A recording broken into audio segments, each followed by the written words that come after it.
Some very exciting projects happening, Mark. Thank you so much.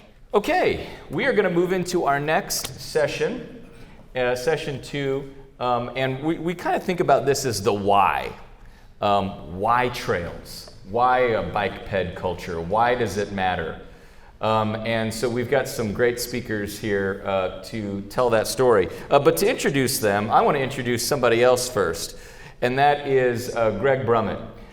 Greg is a friend of mine, a Madison County native who went off and did his thing for quite a while and has come back. We're grateful to have him back in Madison County. I'm going to let you read his full bio, but Greg has 40 years experience in planning and activating and doing. And Greg is a great planner and a great ideas guy, but he is a doer also. He is a man of action, and so we appreciate what he is doing for us and for his assistance with today's summit. So please give Greg a round of applause. Thanks, buddy. Thank you, SJ. Take this. Great. Do you need? No, I think we'll just put, Okay. we'll just put that up there. I don't have any slides. Great. Okay. Well, good morning. I think I was the last guy that SJ introduced because everyone else got introduced earlier, right? So he went around to everyone else, but consultants don't get introduced. No. So I'm really happy to be here. SJ and I have been talking about an event like this for a while, so it's cool to see it come together and see everybody here and all the different municipalities represented. I wanted you to take a minute and just look around the room and see who's here. I'm sure you know a lot of people. And I cheated and looked at SJ introduced everybody, so I didn't even need to look at the list. But there are tons of municipal and government agencies represented here, park and rec people, public works, tourism, designers and planners. There's construction companies and engineers. There's some bike shop owners, advocates, and hopefully we're all trail users and bike riders. And we're all part of an industry, and we're all part of lots of industries, right? But we're part of a trail industry. In 2018, I had the opportunity to do a study for American Trails, which is kind of the trail industry leader, along with Rails to Trails, of course. I didn't want to step on Eric there. But we identified that the trail industry was in fact an industry. It had never really been thought of that before. And it's quite large. It includes the healthcare industry, national foundations. We're seeing them fund lots of different projects today. Companies like Coke and Walmart and all kinds of equipment manufacturers and gear manufacturers, and just an unbelievable array of different entities that are involved in using trails to make their communities better today. Why should we care? Well, because all the things we do on trails mean business. We're an industry just like any other industry, and we have economic impact. So we need to think about that impact. Did you see all of the trail stuff that is going on in this region? It's incredible, and I don't think we think about it in the terms of the impact that it's creating, not only in economics, but also in quality of life and in brand and all those things, and we're going to be talking about that. You know, and in fact, the trails and the bike industry and the running industry and all the things that happen on trails are part of the larger outdoor recreation economy. And in 2018, the Outdoor Industry Association found that the outdoor recreation industry generated $1 trillion in consumer spending. That's $985 billion with a B. And it's more than the automobile manufacturing industry and more than pharmaceuticals. So it's a major driver in economics and quality of life in our community, and we're doing that. We have that here in our community already. So today we're seeing trails and what I like to call active infrastructure is really at the zenith of their acceptance and popularity around the country. Trails, big trail systems and outdoor recreation projects are getting built and funded through a variety of different means, including private money and public-private partnerships. So trails are really a part of the competitive formula for regions today. They're really a must-have to kind of stay up with what's going on in the country. So we have some opportunities to take advantage of there, don't we? The second thing I'd like to share with you is a thought about, what bike culture is, and I really like to think about it as community culture. In my experience working with communities, trying to help them develop outdoor recreation initiatives to really use that for economic development, we find that the culture of the community is really its brand. It's really how we think about our own communities and how people outside of our communities think about us. It's really the feel of the place, right? We've all driven into a cool town, a mountain town, a beach town, some town that is a destination community, and it's the vibe you get that makes you want to get out of the car or get on the bike or get on the trail, get in and walk a dog or just be engaged, right? Get out and spend money. And that's really how I like to think about bike and active culture in general. So when we think about bike culture, we're really creating an environment where anyone, young or old, feels comfortable moving around the community, engaging in the community in their own way. And that includes, as I said, spending money. Biking and walking creates a different kind of traffic for business than cars going through a street at 50 miles an hour. So that's how I like to think about it and how I'd like to kind of frame it as we get into this session. As SJ said, we're really in a battle for quality of life in the country. People are looking for active culture when they choose where they're going to live.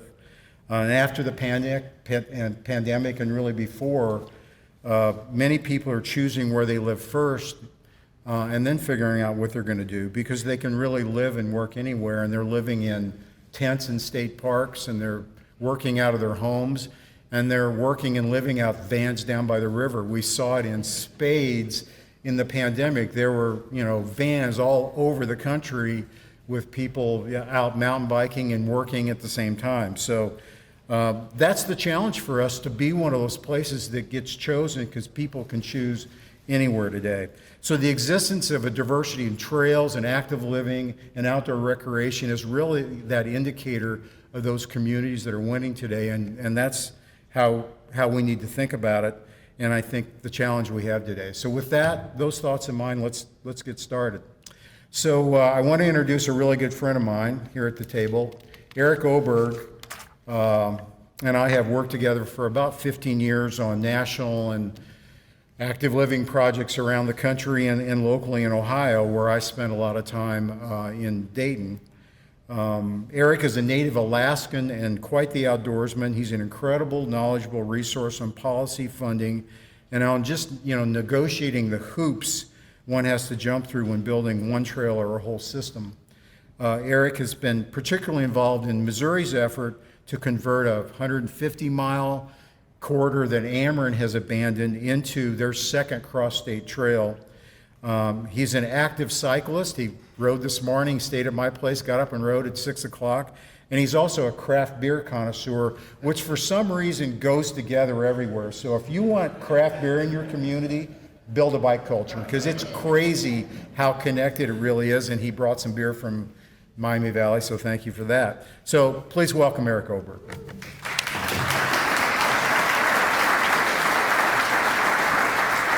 Thank you, Greg. I'm actually going to try to not stand behind the podium. Thank you for inviting me, Greg, SJ, everybody. Thank you for putting this on. I really did come for this, but I'm not going to lie. I hit my two favorite breweries on the other side of the river yesterday, so that was a great bonus. One thing I want to reiterate, Greg, I didn't know Greg was going to say that, so I'm not going to go back into the Outdoor Industry Association impact. But working especially in the Midwest, where we had such an industrial culture for so many years in the last century, and still to a certain extent do, I love reminding communities that the outdoor recreation industry is bigger than the auto industry. Fighting for the next Ford plant is lesser than fighting for the outdoor recreation industry. That blows people's mind. It's actually larger than the energy industry in this country too. This is not small potato stuff. If you don't know Rails to Trails Conservancy, we're 36 years old, and we are all about creating a nation connected by trails for all of the reasons that you're going to hear 1,000 times over today, but you already know. I'm going to really talk about networks talking about how creating trails, but really more importantly, trail networks, can be leveraged for economic development. And the demand is out there, it's growing exponentially, and they can be foundational to your region and your individual community's economic competitiveness. Recreation counties are growing. If you don't know Headwaters Economics, they're a wonderful economic research firm out of Montana. We work with them quite a bit at Rails to Trails Conservancy. They put out this really awesome recreation economy study just last year. Take a look at it, but essentially what they found are that on a county-by-county basis across the country, counties that are leveraging the recreational economy are retaining and recruiting businesses and individuals at a rate exponentially higher than communities that don't prioritize and work on this. I'm sure everybody here, because if you live in this region, you do have pretty decent access to trails. And if any of you are regular trail users, did you notice happen once the lockdown happened and all of a sudden you had a whole lot of people out there, which is wonderful. If you like to leave early like me, when nobody's there, so you can kind of go fast, you kind of put a little hitch in your step. You have to slow down. But the amount of people that all of a sudden discovered trails because they couldn't go anywhere else was amazing, right? This did not work because of the PDF or PowerPoint to PDF. There's this really cool animation. So I'm sorry you had a black square there. It was really neat. Just mentally think about it. You can see trail use skyrocketing, camping, hiking. I mean, all of the outdoor industry in general. When you couldn't go indoors anywhere other than your house, it's amazing how many people decided, well, the outdoors might be kind of cool. Demand skyrocketed on our trails. We have a lot of partnerships. We have some individual counters. We own about 50 counters around the country. We work with other trail management agencies around the country to track trail use. And it absolutely skyrocketed. In some cases, we were seeing parts, not just individual trails, parts of the country, the first about 8 months was up 200% the amount of users. And while it didn't stay there, we are still nationally 30% higher. 30% more trail use today than there was pre-pandemic. When you think about that on a regional and national scale, how many more people that really means?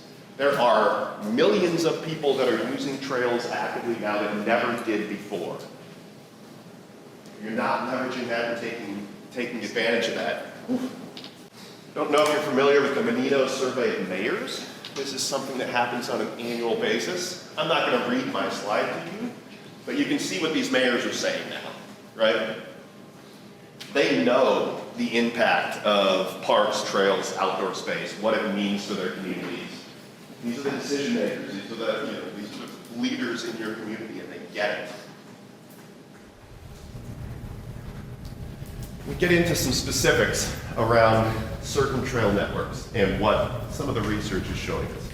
You've got a handout. Thank you very much to MCT for printing that out. I was telling Greg, my goodness, it looks better than when we printed out handouts. I need to get my comm staff to reach out to you guys. We have a program within Rails to Trails Conservancy that is called Trail Nation.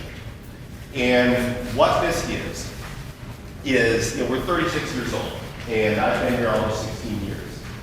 And even just 10 years ago, the way that we would work, a community would call and say, we need some help getting a trail built, and if we could find a way to help them, we would. It was a very detailed, very transactional thing.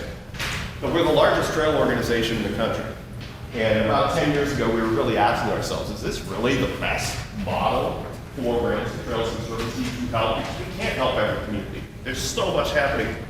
I get calls all the time. I was like, I'm sorry, I can't be in Duluth tomorrow to talk to Rotary. I just can't do it. So we've really had some soul searching around what is our role as a national organization in helping the trail community and the trail industry. And what was happening was, because trails are becoming so ubiquitous, and not that there's not still opposition. Hello, Missouri State House 2 weeks ago, thank you. We won't go there, that still hurts. It's been really the next horizon in trail development is all about connectivity. And at a national level, We don't need to help individual communities build a mile of trail. There are so many resources out there. Most people know how to do it. But what really needs, how do we create interconnected networks? And what are the steps, and how do we do this? And we also, there's so much of this already happening that we can't be everywhere. We can't learn from everybody. So what we did was we looked around the country and thought about how can we create laboratories where this connectivity work is happening. And we had to be very conscientious that there is geographic diversity, right? Because if everything's on the coast, and hey, I'm working in the Midwest. If I walk into small town Indiana and say, well, guess what they are doing in Portland? Everyone goes, we couldn't care less. That we are not Portland, right? So we were trying to find places geographically diverse, big regional things, individual metro things. Like really tried to make a huge, a big difference in the types of projects that we were going to dive into. And so this is our Trail Nation portfolio of projects. And the idea here is that we work really closely with these coalitions to learn with them, help them where we can, listen and learn where we need to and should be, and then start disseminating this information out to the rest of the country so that there's some lessons learned. We've been at this for about 7 years now, really in earnest. And that dissemination piece is just about to come out. You will see the Trail Nation playbook being published, hopefully, by the end of next month. And that really will be the portal for a whole lot of information around connectivity, how trail networks are being built. And then that will continue, obviously, continue to grow. We will have something called the Trail Nation Collaborative, which will be a way for anybody that is doing this kind of work, that is trying to do regional connectivity or metro connectivity, to interact with each other. And we'll be hiring a full-time staff person to facilitate the Trail Nation Collaborative. And so that's a way I hope all of you can start interacting with this work on a national network level, because we have a lot to learn from each other. When trail connections are made, and again, it's really hard to do this on a national scale, but when you connect your systems in a useful, meaningful, safe way, 40 to 80% increase in trail use happens. And I know the first question is always, what does that mean? What does connectivity mean? I'm not the research director, I can't totally tell you honestly. But the idea is that you are connecting your trails in a way that allows utilitarian transportation use. And when you do that, you see a massive jump. That second, you can read that, right? I mean, obviously people who have that kind of connectivity and these amenities feel much better about their quality of life, their neighborhoods, their communities. To Greg's point, I think a lot of times when we talk about trails as economic development, we talk about tourism. Everybody talks, oh man, if we build this wonderful trail or this wonderful system, then people will come visit. And that's true, but for the last 10, 12 years, most people in the trail industry that talk about economic development lead with tourism. Build it and all these people will come visit your really cool community. If you're not talking about culture, if you're not talking about the residents first, that tourism piece is not going to be as robust as it should. It's not going to feel authentic. If the only people using your trails are people who might be traveling from somewhere else, it's a little ridiculous. You've got to start with your residents first. Because if your residents are using it, your residents buy into it, if it becomes part of the culture, that is going to be a much bigger draw for tourism than you're not building Disneyland. You're building a cool community that people want to visit. Don't build transit. Don't build something authentic, something that your people believe in, and people will understand that when they drive in. You just see, this is some of the press from a few of our projects. People are starting to really pick it up. Baltimore is a very interesting one. I'll talk about equity here a little bit later around this. The DC region, I'll tell you one of the things, there's been so many lessons learned internally with this, the Trail Nation portfolio. Some of these regions have really strong, like MPOs, and some of these regions have really terrible MPOs. And I say that on this slide because you would not believe how difficult and, I'll say it, nobody from DC's here, right? Obstructionist. The MPO, you would think the MPO in DC, Northern Virginia, Maryland would be really progressive when it comes to this work. You would think incorrectly. We did a study of the Capital Trails Coalition network, existing and proposed. You can see a potential impact of $1 billion, 16,000 jobs, and this is over the next 25 years if they build out the network. See the hard spending by trail users, total impact 941 million. This is based off of a whole lot of research done all over the country on what trail users spend on average trips and things like that. Residential property values, obviously. If you are increasing property values, you are increasing your total increasing property taxes, which allows you to do more as a public agency, to both enhance the amenities you have and build more amenities, right? Very, very basic math. Again, I won't read this to you, but this is a huge new brewery. Imagine that. Going in on the Capitol Crescent Trail in Washington, D.C. You know what's happening in Washington and pretty much every other city, big and small in this country. Real estate is not exactly cheap. This investment is unbelievably massive.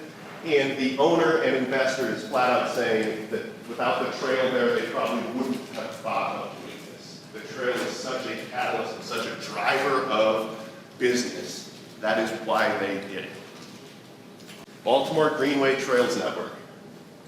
Actually, it looks like Trawls Network. Huh, okay. I'm not sure what a trawl is, or a trawl network. So the Baltimore Greenway Trail Network is actually, in scope, the smallest of the Trail Nation portfolio. It's less than a 30-mile loop network within the city of Baltimore. Super interesting work, very difficult, but it's really been fabulous. And you can see the initial investment in getting the rest of this loop done is only $28 million.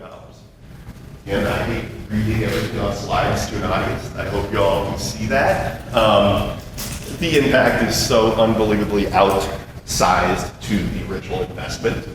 And one common theme with all of this, I would challenge, probably not all of you, you're all here because you're at least interested, I hope maybe you're more than interested and enthusiastic about trails and trail development. But there's other people that aren't. And as public employees, many of you probably hear from them, right? Nothing like a good public meeting to bring out, supporters never show up, only the people that are upset. But this stuff matters. Like the ROI on trail investment, compare it to almost any other public investment you're making. I would say trails probably bring you a better ROI than almost anything else you do. This one is the opposite of Baltimore. This is by far the largest geographic scale of the Trail Nation portfolio, the Industrial Heartland Trail Coalition. This is 52 counties in 4 states with a 1,500-mile envisioned network. It's about 53% done. And I love, Mark, that you called out Todd Antoine. I have to go to Todd forever. And so I think I'm going to blame this on Todd too, right? All the easy stuff's done. Now it's how do you get a 12-foot trail between the Norfolk Southern or CSX tracks on the Ohio River corridor when you've got the power plant, the tracks, and then the power plant, and then the river, and there's nowhere in between to put a trail, but your job is to find a way. Really fun stuff. We did a series of studies and really basic trail user spending studies in a few places along the industrial heartland. You would be shocked at how similar it came out. Every single one of them was showing $6 million a year in annual user spending in this small stretch of trail. We did one in Morgantown, we did one between Cleveland and Akron, we did one in Pittsburgh. It's amazing how similar the responses of trail users are when you ask them, what are you doing when you come out for the day? What are you spending? If you're doing a multi-day trip, what are you spending? We've done these kinds of things all over the country, and it is shocking how similar those numbers are no matter where you are.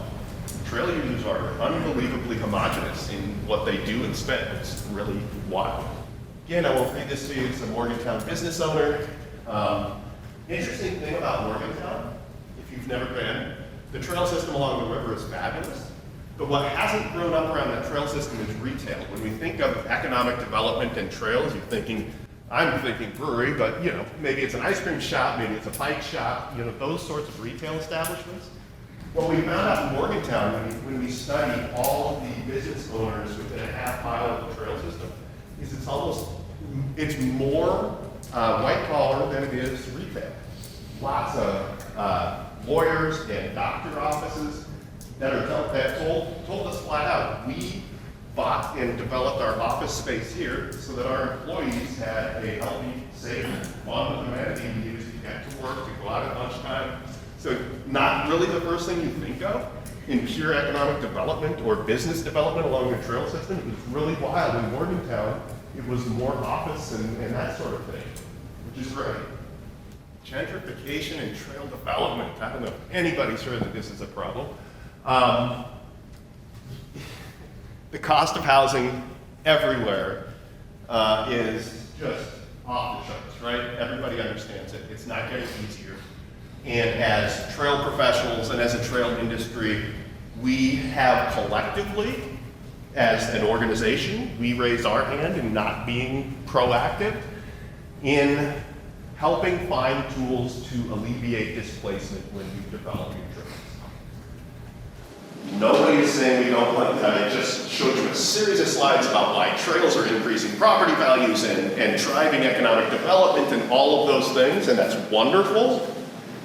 But if it comes at the cost of your trailside residents who were there, and maybe the grandparents were there, and within 10 years, they're all gone because they can't afford the increase in property taxes, they can't afford the increase in rents that are coming because it's become a much more desirable place.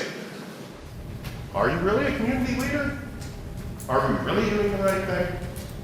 And if we're not thinking about these issues at the front end, shame on us. And I think so many of us are guilty of it. And it is really hard because there are not great tools out there.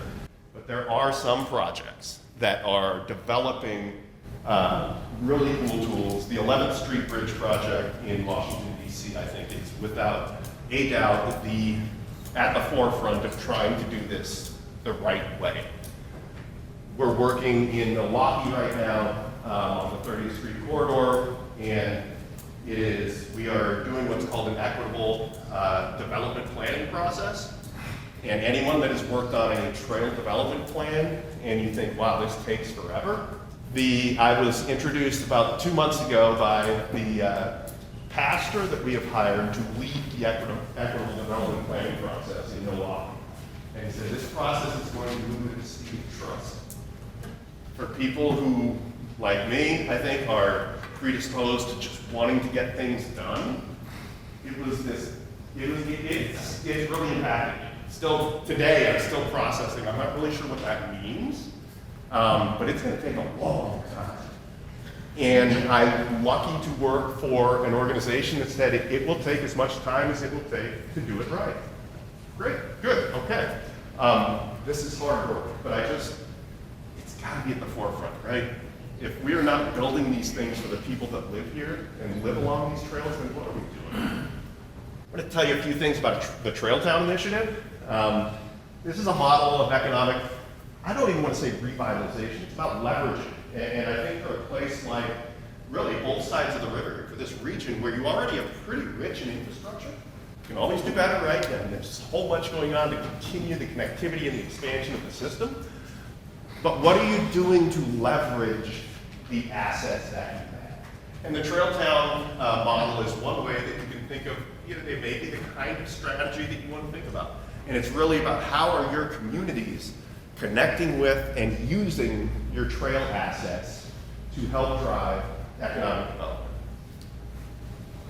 It's much more effective as a regional strategy. If a single town wants to call themselves a trail town, okay, more power to you. But the most successful models of trail town initiatives are where you have communities along trails that are working together with the old kind of adage that rising tide raises all boats, right? Instead of fighting each other for visitors, how about you are working together? And it really works well with trail visitors because they are going from one community to another, and hopefully, if they're going farther, they're visiting multiple communities. And if your communities have a mutual, if you're working on some sort of promotion and a program where your communities know a little bit about what's up the trail that way and what's down the trail that way, and you're not, I have no idea what's in Edwardsville. I don't know what's in Glen Carbon. You should just stay here. The idea of fostering this trail tourism, fostering people on the trail to keep exploring, it takes some work, but it's really fabulous. You need to talk about connectivity. If your trail, and you guys' trails here do a really good job of it. I have forgotten, it's been like, I think 8, 9 years since I've been on the trails in Madison County, so my ride this morning was fabulous. So many places that build trail. They go through town, have very few connections off the trail to the street. Not really those trail users are supposed to stop and get coffee, or go get breakfast, or go get a beer or lunch. So you gotta think about those connections, like building the trail through town is great. But if it literally is like the interstate, it goes through town and doesn't give people a chance to stop in town. I mentioned you got those connections. The trail's cool, but you need people to get off the trail. That last one, I know we're going to talk more. Foster a culture. Foster a culture of hospitality and pride. I think I've got a friend, Jeff Siegler, that does. He's an industry unto himself now. But everything he talks about is community pride. And it harkens back to me about, are we doing this for residents first? And if you are, and you're building that culture of pride in your community, I love this place. I am proud to be from this place. And the trails and the amenities we have here are a huge part of why I'm proud of that. People from outside that are coming to visit feel it before you even say a word to them, right? It's the kind of places you like to go visit. It's like Greg was saying, you drive into a town. Where do you go on vacation? What do you like about places you go on vacation? And I ask that question, a lot of people say, I love the fact that I drive to where I go and I rental condo, I Airbnb, I park and I don't get in the car again for a week or two. I can walk to my favorite restaurants, I can walk to the beach. You can do that. You should be able to do that at home. You should be able to say, you know what, I don't have to get in my car today. I can walk or ride to work. I can walk or ride to my favorite restaurant. Why is that only okay when you're on vacation? That should be your community too. Trailtown program, you guys are going to have to yell at 5 minutes to me. I can talk all day, right? I'll blow that early thing real quick at you. One really cool thing about the most effective Trailtown program in the country, which was along the Great Allegheny Passage, was they have a business incubator as part of it. Community Development Financial Institution, a CDFI, is the lead organization.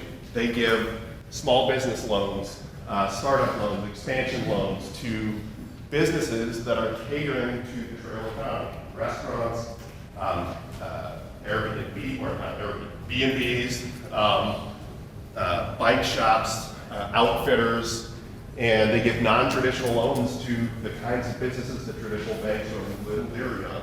And it's been unbelievably, if you look into the Progress Fund, which is the name of the CDFI, their lending record over the last 15 years compared to a traditional bank is off the charts.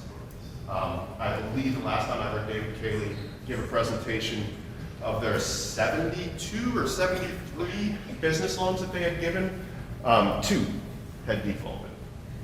It's a pretty good record. There's a list of established programs. Again, the original Trailtown program on the Great Allegheny Passage I would look at as the model, but there are a lot of others out there. All right, I'm going to talk about Katie. I think everybody, a little local example of how a trail has helped leverage economic development. And I say this about the Katy, even though if you've been on it or you're familiar with it, one interesting part of the Katy is that it doesn't go right in the middle of most of those towns. It's off. It's on the other side of the river. It's actually not the kind of trail that lends itself to the best model of economic development. but it doesn't matter because it continues to drive. This was from DNR 2019, 18? They 18.5 million in direct spending. Now, the 6 million I showed you on IHTC, this 18.5 million, this is just direct user spending. Most economic impact researchers go beyond user spending, right? This is not talking at all about the ripple effect of every dollar that is spent. You know, a lot of people use something like an implant type software. When a visitor goes through the Katy and spends $20 for lunch, that $20 it's actually worth so much more than $20 in your local economy. There's a ripple effect of that dollar amount. So this is an extremely conservative number for the Katy. This is purely direct spending. This is not economic impact. If you don't have a relationship with your economic development office at a local or regional level, I think that's part of the problem we've had over the years, is they're not at the table. They don't necessarily see the parallel between trail development, a trail system, and economic development. It's all of our jobs to help connect those dots, because the body of research showing the impact is growing and growing and growing.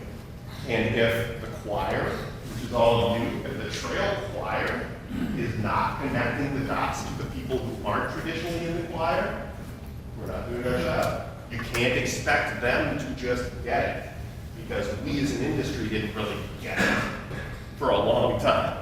You have to be the conduit to be bringing them in. So your economic development office has got to be, all right, kind of not only a whole lot more trail users, but there's been a little bit of federal money floating around the states in the last year. I don't know if anyone noticed. But I want to show you what some people are doing with it. Indiana, nobody is ever going to accuse Indiana of being the most progressive state in the union.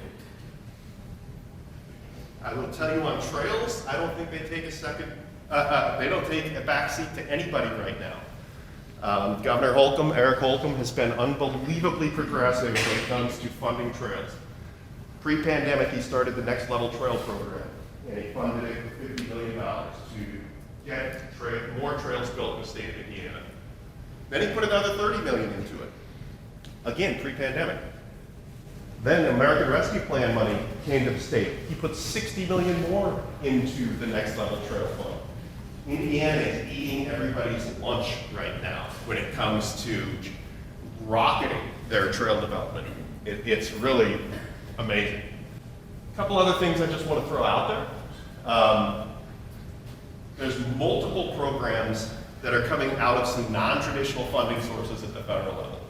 Your EPA, your EDA, there's so much happening, and they're coming from places that we as a trail industry are not traditionally used to going to. Oh, the earmarks, we'll see how long earmarks last, but it's an open door right now. I can tell if you're on the Missouri side, Senator Blunt is getting a steady stream of visitors in the last couple of weeks. Rays, you guys have already seen it on the other side of the river. I don't know, Great Rivers Greenway's got another, you guys just got that Rays grant. Rays is fabulous. One thing I would love to see, and not just around funding, but around the idea of culture and promotion. I hope this is the beginning of a more formal conversation between both sides of the river. Because what's happening, Great Rivers, what's happening over there is amazing. What's happening here with St. Clair MCT is amazing. Y'all are one region. Like, when you guys actually combine what you're doing, and if there was a way to start talking and promoting, maybe jointly applying for things like Rays, to put to really slingshot more development. You guys are you're on two sides of the river, but you're the same damn region. And I think of some of these other regional projects and cross-state projects. You guys can really position yourself to be, you're already unique in what you have, but I don't know how much of a conversation across the river when it comes to trails in the outdoor economy and really thinking about it as a singular push. You guys are huge. It really is huge. One thing I'm going to add, infrastructure bill. I'm sure most people remember the bipartisan infrastructure bill that was passed. The Transportation Alternatives Program, the largest federal source of funding for bike and ped facilities, will be seeing a 70% increase in funding. That's a lot of money. 70% more money is coming under the TA program. It may be as interesting and maybe more interesting than the increase in money was the FHWA guidance. So Federal Highways Administration puts out guidance every time a new transportation bill comes out. And that essentially is telling the state DOTs and the MPOs what FHWA sees as the changes in the program compared to the last bill. Biggest change in the program, maintenance of bike ped facilities is 100% eligible for TA money moving forward. It has been like pulling nails to actually get maintenance money out of the TA program before. If you hear no from your state DOT, if you hear no from your MPO that maintenance is not eligible under TA, tell them they are wrong. Call me, call our policy department, we will show them the FHWA language. You can maintain your trails now with TA money. You can't pay your staff. They're not going to pay your staff to go mow the grass. But you need to repave. You need to do, there's a million that you need equipment. You need tractors, you need things like that. 100% eligible under the TA program. And that is a watershed change from what it's been before. Under 5 minutes. Wow.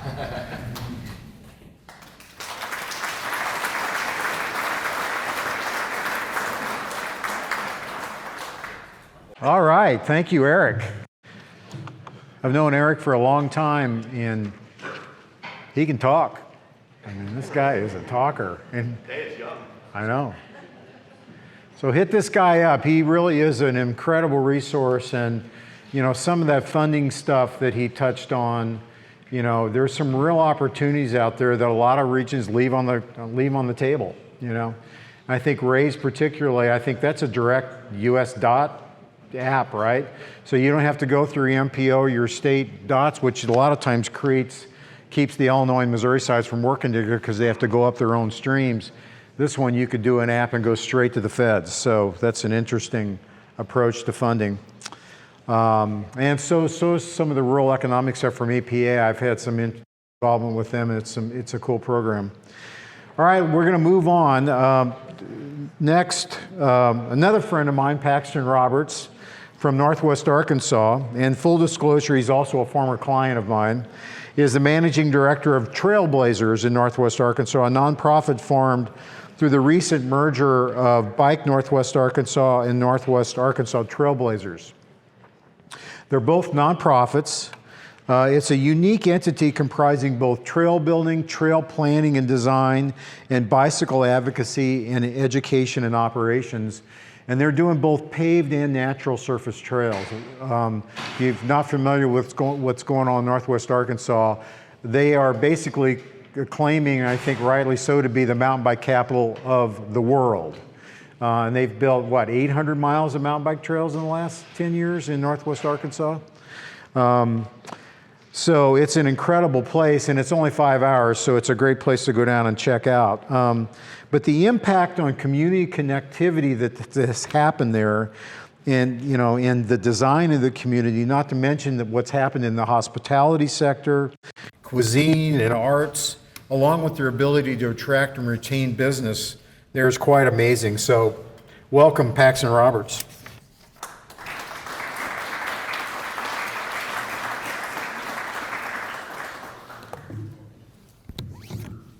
All right, this thing comes off.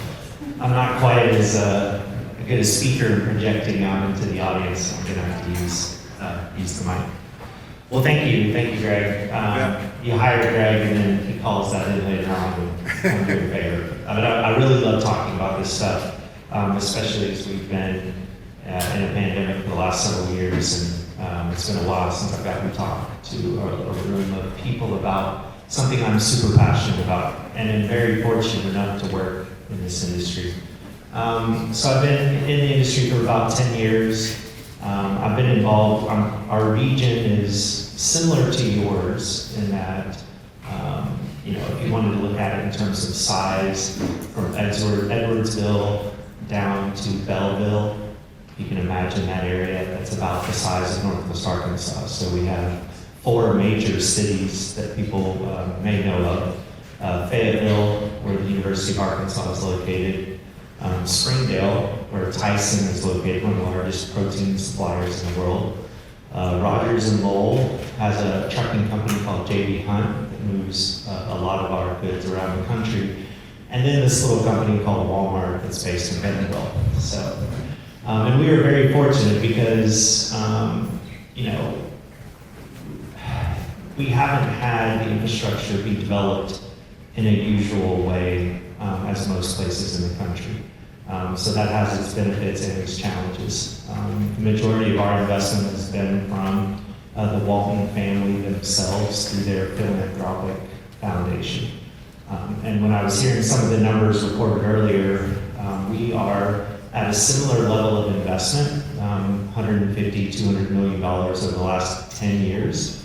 But the majority of that has come from philanthropy. Now, that doesn't mean to say that we haven't tried to make use of every federally available dollar through the TAP program and others, or that the cities haven't come to the table with their own money.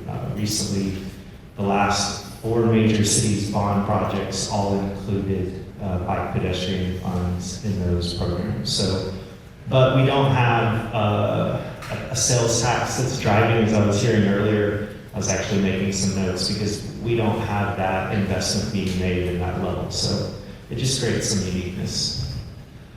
I have a 14-year-old daughter. Talking about culture, I put this up on here because building this trail network, and it's both paved trails like you all have here, and a soft surface trail network. We commonly call them mountain biking trails, but I really think it's important that we try to let people know it's also people walk, they hike, they run on these trails, both soft surface and paved. And there's really just as many people doing that as there are riding bikes. But as cyclists tend to really get involved, and we love bikes so much, that's all we talk about. But my 14-year-old daughter has grown up, and I can tell you that her and her friends, and she hasn't always ridden a bike. In fact, until a few years ago, her dad worked in the industry, and somebody would ask her, and she's like, no, I don't ride bikes. But through school and her friends starting to ride, it has caused her to start to ride. And so 3 years ago, 6th grade, she started riding bikes after school with her friends. That's what they do. They leave school and they go ride bikes. And the reason they can do that is because the way we built out our infrastructure network. And so when I look at this region, you all have a very similar opportunity that I think can really help you see the benefit of your past investment in this paved trail network that is really a backbone of what you can build on. So, and she's also faster than me now. So this was at the Midwest Gravel 50-mile bike ride just a few months ago. There's me grimacing trying to keep up with her, and she dropped me later on in that ride. So. Okay, so the Trailblazers, as Greg mentioned, we're a bit of an interesting nonprofit. It's taking trail building, planning, construction. We even have a 6-person maintenance crew, and combining it with a traditional bicycle and pedestrian advocacy organization. So we are both advocating for the infrastructure and then building it as well. We do a lot of programs out in the community, and that's what I'm going to talk about more today because you all have done an incredible job. 130 plus miles of shared use paved trails. And I really think that us talking about what comes next, we're facing that same thing. So hopefully there will be some parallels today. But for us, that recreation and transportation is a key piece. So really looking at those two together and how they play off each other. And then also that inclusive, vibrant, and healthy culture. So where are we at? I don't know, I knocked the number down a bit, but we're over 400 plus miles of trails within a 45-minute drive, and that is soft surface trails. So, the idea of coming out your front door, jumping on your bike, being on a trail is a reality. And that's really what sets us apart from these common destinations you may hear around the country. They're these famous mountain biking destinations. And obviously when we announced that we were the mountain biking capital of the world, I saw a newspaper article, or a magazine article referenced self-proclaimed, so yes, it's self-proclaimed. What really sets us apart is that you don't have to drive to the trails. I know often before we had such an amazing trail system, I would myself would go visit destinations around the country, stay at an Airbnb or stay at a hotel, and have to get in my car, drive 30 to 45 minutes to do it. So that's really what makes it different. These are just some of the trail systems that are across our region. Those are really split between 4 cities, and there's a lot more. In terms of numbers, we saw almost 500,000 users just from our trail counters. So we don't have a trail count on every trail, but just ours that we maintain, we saw almost 500,000, and then that number greatly increased during 2021. We have seen a slight decrease in 2022 as people have gone back to work, but we are still seeing those numbers greatly outpace that of pre-pandemic. Shared use paved trails. I don't have a lot of pictures of these today because in my research you all have plenty of them and they are beautiful and they look really good. And you need to build more. By no means am I saying you should stop. But it's really comparable to what we have in Northwest Arkansas. We may have a little more trails in a smaller geographic area, but we've taken a similar approach. And this has been really good because, as you all know, the shared use paved trail that's separated from the traffic is the most inviting place to get users out to walk or to ride. And that's really an important piece to focus on, is that all ages and abilities. And especially as you all move forward, you've got to design this stuff for the 8-year-old and the 80-year-old. And if they use it, then everybody else in between will too. And I think as often planners, engineers, cyclists, advocates, we often tend to think of ourselves and whether we're comfortable using something. And we have to be careful not to fall into that trap, because it's easy to build a network that other people won't use. So what is next for us? We have a lot of soft surface trails, we have a lot of paved trails. We're going to keep building those. We're building about 1 mile a week of soft surface trail right now, which is hard to imagine. It's a lot going on the ground. It really gets into that on-street infrastructure. And I heard several people mention today about connectivity, last mile, first mile connection.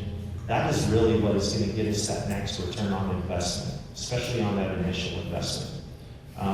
When you look at your network of trails and you look at ours, it looks like a highway system. Okay, and you can imagine that if all we had was the highway system through our towns, not very many people would drive because they couldn't get from their front door of their house or their business to that highway system. And we all take that for granted. We walk out our front door every morning, jump in the car, even me. I drive 25 miles from Fayetteville to Bentonville. That's my commute. I wish I had the time to ride my bike, but I haven't been able to work that out yet. But we take that for granted. We just walk out the door. We never think, can we get to this place safely? And so that's really the idea that we need to bring when it comes to our trails and our bicycle infrastructure, is that we need to make it safe, easy, and convenient. And if you do those three things, you don't have to convince people to do it. Okay, it's something that is innate in us. I look around the room. My mother is in her late 60s.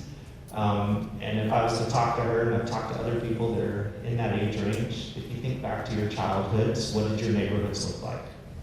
How many of you rode your bike in the city street? How many of you rode your bike to school?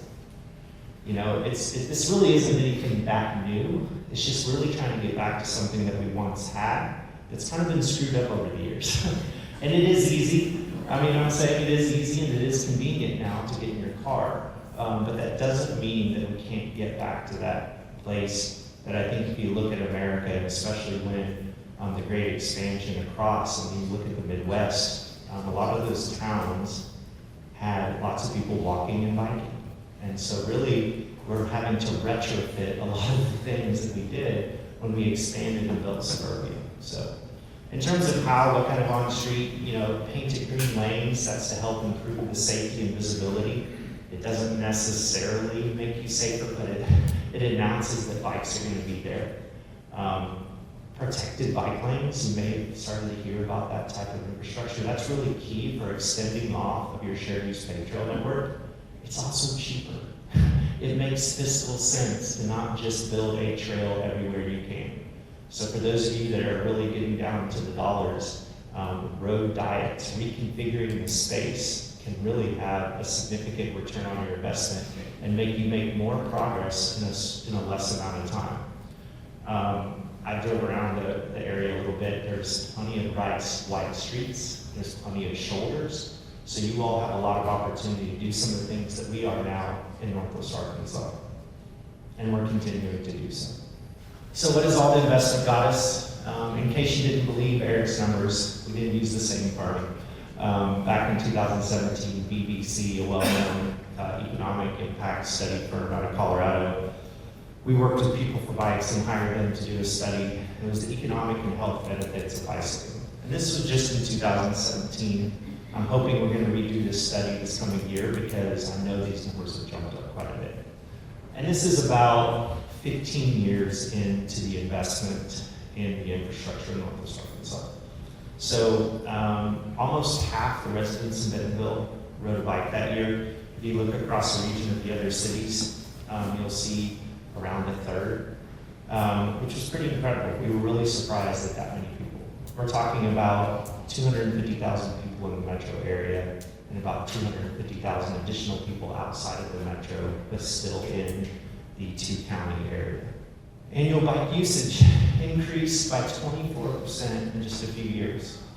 Now, as I was putting this presentation together, I thought, you know what's a better number I need to put on there is what was it back in the late 90s and the early 2000s. You know, that's when you all were starting to develop these trails here. It was practically zero. It was practically 1%.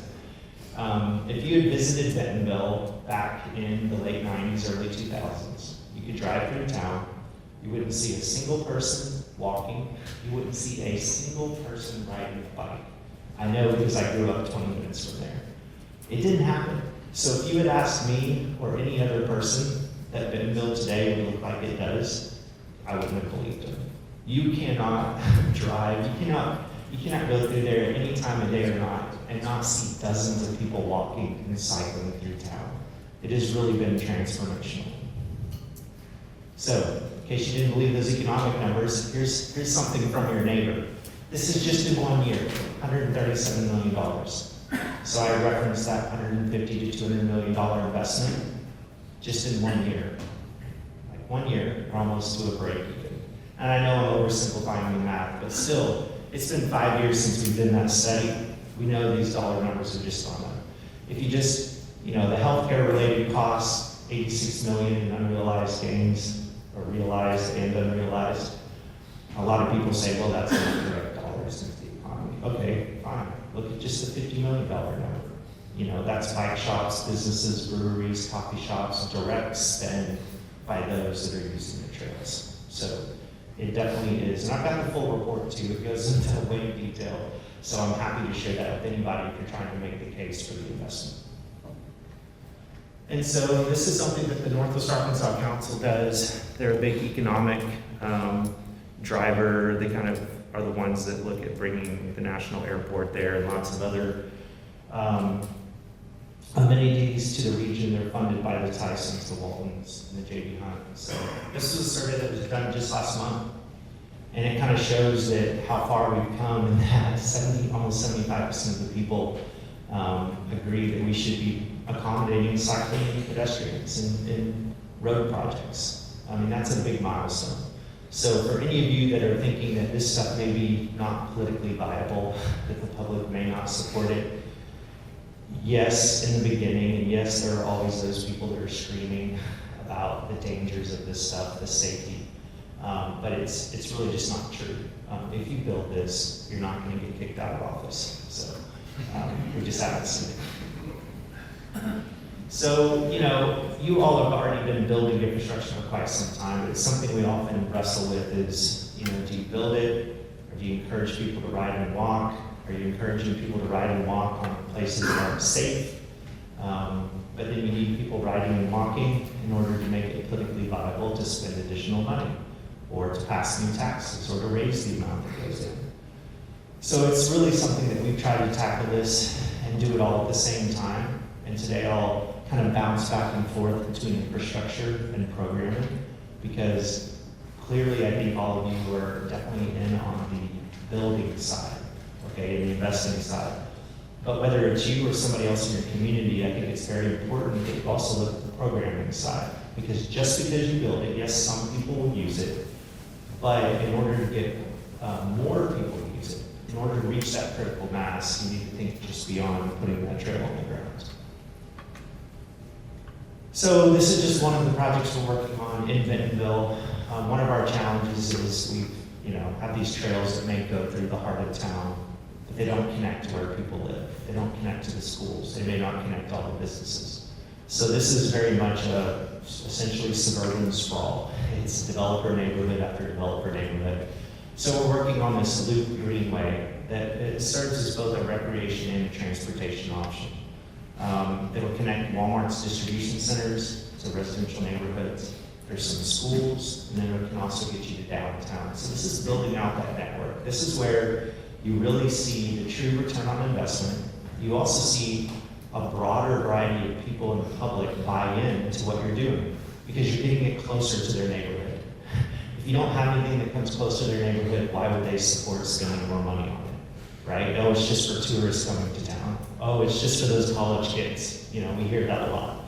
So, one of the other neat aspects about our area is that it's really this public-private partnership between our nonprofit, the city, and then also developers. And so this gets back into that importance of passing those bicycle and pedestrian master plans at the city level. It's really key. You've got to get this stuff baked into your municipalities. And if you do so, and not every city does it, but if there's a trail slated to go through a development or a new business, a lot of areas you have to build a sidewalk. Well, now they have to build a trail. So it also creates that incentive. And we have people locating their developments, both businesses and residential developments, because it is part of the trail network. So it can actually drive that type of growth through those areas. So this is a mix of funding. So part of it's the city, part of it's developers, part of it's the philanthropic institutions. So on a programming piece, this is something that we realized years ago we need to do a better job working on the connections, that first and last mile connections to residential neighborhoods. So something called Open Streets that was across the country, where they shut down the streets to no cars and let people ride and walk and scoot and bike, and they've done it all over the world. During COVID, we pivoted to something called slow streets, because we really couldn't have that block party element. And really it's been more successful because it's showing that yes, you can share the street in front of your house on a bike, on a skateboard, on a scooter, and with cars. You just need to slow traffic down. There's this, you want to look at the statistics, and I normally put a slide up there, but the chances of a severe injury or death drastically decrease the slower you're going when you come into a collision with a bicycle or a pedestrian, a person walking or a person riding a bike. If you can get down to that 18, 20 to 15 mile an hour zone, you can see a real impact. And so one of our cities, Fayetteville, just passed and made the default residential speed limits 20 miles per hour. They were 25. I've never met a single person that wants somebody to drive faster down the street in front of their house. So this isn't even about bikes. This is about your kids playing in the front yard. It's about playing fetch with your dog. But you can also do this, and it will have a real impact, and also make it more cost effective to get people out of their front door into your trail system. So slow streets are temporarily traffic calm streets. We come in with signage. We do our best to meet the new TCD with all the different orange cones and barrels. And we really see the big benefit. 60,000 people last year were walking on these. And it's really gone a long way to get the public to buy in. And I heard that earlier as well. It's like you've got to involve the community. And you got to take it to the community. You can't expect them to just show up at this building at 5:30 on a weeknight and you're going to get everybody out there. It's not equitable. It's not getting to the people that may need that infrastructure most because they're working, they're trying to get their kids fed. So doing some programs that takes it out popping up examples, is a great way to introduce some of this on-the-street work. Thinking about destinations, what do you all have that is making use of what's in your backyard? You're not trying to be Bentonville or Northwest Arkansas. You're not trying to be all those great places that Eric was showing earlier that I want to go visit. Really look at what you have, what makes you unique, and what your assets are. We happen to have this valley that didn't have anything in it. It had a creek going through it. It was about 300 acres. So this was purchased through philanthropic money. We then developed what's called the Polar Mountain Hike Preserve, and then we passed it off to another nonprofit to manage. So this park has a combination of a greenway, paved trails, and soft surface mountain biking and hiking trails. But there's this cafe. This cafe does not have a parking lot. You have to walk or ride your bike almost a mile from the nearest parking lot to get to this cafe. There are hundreds and hundreds of people there every single weekend. I have not been there one weekend when there wasn't just a complete area packed full of people. It's a destination. It's the place that when you have somebody come to town, you're like, oh, you have to go see this thing. You wouldn't believe it. But it's not just used by tourists, it's used by residents as well. So thinking about your areas that you have and trying to think like, what can you do? And being brave to try something a little different. So back to programming, bike education. Our roots in our nonprofit, we started the first district-wide bike education program in the state of Arkansas back in the late 90s. We then grew it when I got involved back in 2010, and we put a fleet of bikes, 30 to 40 bikes in every school in 3 of our major school districts. So we're talking over 2,000 bikes in over 100 schools across the region. And so for us, that was focusing on that long-term change. All those kids grow up and become voters someday. All those kids grow up and have all of our jobs someday. So for us, this is a key part of that cultural shift. Also, enabling people to take advantage of the infrastructure that's being built. So we just launched this All Kids Bike program. They're a national nonprofit. We didn't launch it. We're funding it, and we're helping to implement it in our region. But today we have 56 programs. Most of those are in Northwest Arkansas. It's teaching kids how to learn to ride a bike, which surprisingly a lot of kids never do. So it's a great way. So why are we doing this, that long-term cultural change? So, these are some kids enjoying the trails. They're about 15 minutes from the center of town. And they're growing up. And they're growing up healthy and active. This is my marketing and communications director. She didn't ride a bike when she started working for us, and this is her today. So it's never too late. We're working on great programs and partnering with other nonprofits that teach people how to ride a mountain bike. We also just launched an adult first ride program, which we do in city parks and community centers, and that provides a safe place for an adult to learn how to ride a bike, or maybe ride a bike if they haven't done it since they were 7 or 8 years old. And if you do all that, it can end up in some kind of really talking about like local flavor.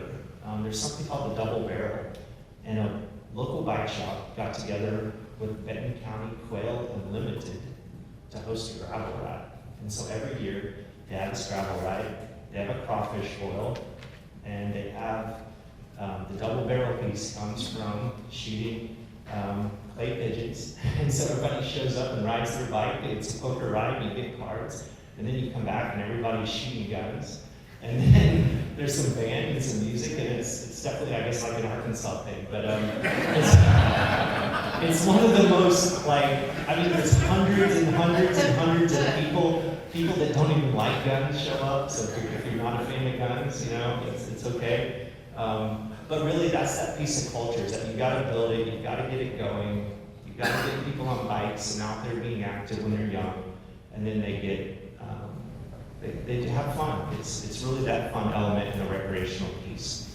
And if you do that, then you wind up with this, because most people I know did not start riding a bike for transportation purposes, right? They didn't buy a bike so they could ride to work. And I'm very privileged, so I know there's a lot of people out there that do have to buy a bike to get to work, right? So that's what makes it even more important to build this infrastructure But if you get people on bikes for having fun first, then it becomes less of a barrier for them to start riding it for other purposes, whether it's to work or to school like you see here. Another way that we've done this is through traffic calming. This was a project in downtown Bentonville, similar to Slow Streets, but trying to take a real tactical approach next to a park, trying to connect to this museum that was built to the downtown square, and working with the city to use best practices. And that's something I can't stress enough, is that really, I know engineers, and I've sat in meetings with plenty of them, really get scared whenever it comes to pushing the envelope of what we can or can't do, right? But I encourage everyone here that's involved in those conversations to push AASHTO, push NACTO, push MUTCD as far as you can. There are plenty of examples around the country that have amazing infrastructure. So if you ever find yourself in a situation where we can't do that, oh, that just happens in Europe. It's just simply not true. There are places all over the country that have put in all sorts of innovative green bicycle and pedestrian infrastructure, and they haven't been sued, and they're still on the ground. And really, it's flipping the script from making the roads safer for all users instead of just people driving in a car. Urban. So what makes us different in some ways, and I think this could be really reputable to you all, is putting a mountain bike soft surface trail wherever you can. City parks, green space. When I heard earlier the trail corridor is like 50 to 100 feet wide or something, and the trail takes up 10 to 15 feet. Wow, there's an incredible opportunity. I wish we had that kind of right of way in our area, because we would probably have 1,000 miles of trails if we did. But what we're doing is looking at city parks. So this is right next to the University of Arkansas. There's a Chick-fil-A right there in the corner. Traffic backs up all the way down the street. But we're putting in these trails that have a mixture of green, very much beginner trails, and then some harder trails for more advanced riders. So this is right in the heart of town. So really rethinking your green space, thinking about where can we put in a trail. They're a lot cheaper than shared use trails too. That's a good way. Back to programming, so also middle school. So our idea is that we're taking kids and getting them on a bike when they're in kindergarten and first grade and keeping it on it for hopefully the rest of their life. So elementary, middle, high school programs. You'll hear about NICA later today, but that's where we're headed. So making sure that you're doing the program to support it. Also, these kids are drivers. They're getting ready to be drivers. They're getting their permits. So learning the rules of the road when you're on a bicycle really helps prepare them for navigating the environment when they're driving. It also makes them a more empathetic driver. Back to some mountain bike trails, something called hand-cut hollow. A lot of the newer trails are what they call flow trails. They're bike optimized. This is something we're building on about 300 acres on the edge of town. And it's partially for the locals, partially a tourism gimmick. There's this Zone 4 climbing challenge trail that's like a mile long. Nobody's done it yet, and if you ride it, then you get a free jersey. So, having fun with it, creating some things that incentivize people to come out. But what's fascinating about this is that it also connects Bella Vista to Bentonville. And so soft surface trails can also be used for commuting to work, visiting your friends, or riding to school. We have kids riding their bikes to school. We have people riding their bikes to work at Walmart home office that ride their mountain bike, get in some single track on the way to work or on the way to home. So we can design these things. People will use them besides on the weekends. The National Bike Challenge, this is one of our big encouragement programs. We've been running it for a long time, but we've really been putting a lot of effort over the last few years. We've gone from 7 workplaces participating back in 2019 to 112 this past cycle September. So 112 businesses. We're trying to improve the new riders. So we're up to about 140. We've doubled our number of new riders. And also, as you can see, we went from 600 people participating to over 2,000 people participating last year. So this is a national program that you can incentivize and give prizes away and encourage people to check it out. So being inclusive, adaptive trail assessments. We're going back and re-looking at our trails that are going throughout every trail system, and our goal is to build at least one trail that meets adaptive mountain bike standards. So not only are these trails for good for people on trikes, they're also good for people walking, they're also great for beginners as well. Considering equity, as you heard earlier, we've got to think about people that need this infrastructure. It's not that they just don't want it. I mean, it's not that they just want it, they need it. They need it to get to work. So we're doing research right now in our region looking at areas that are low income.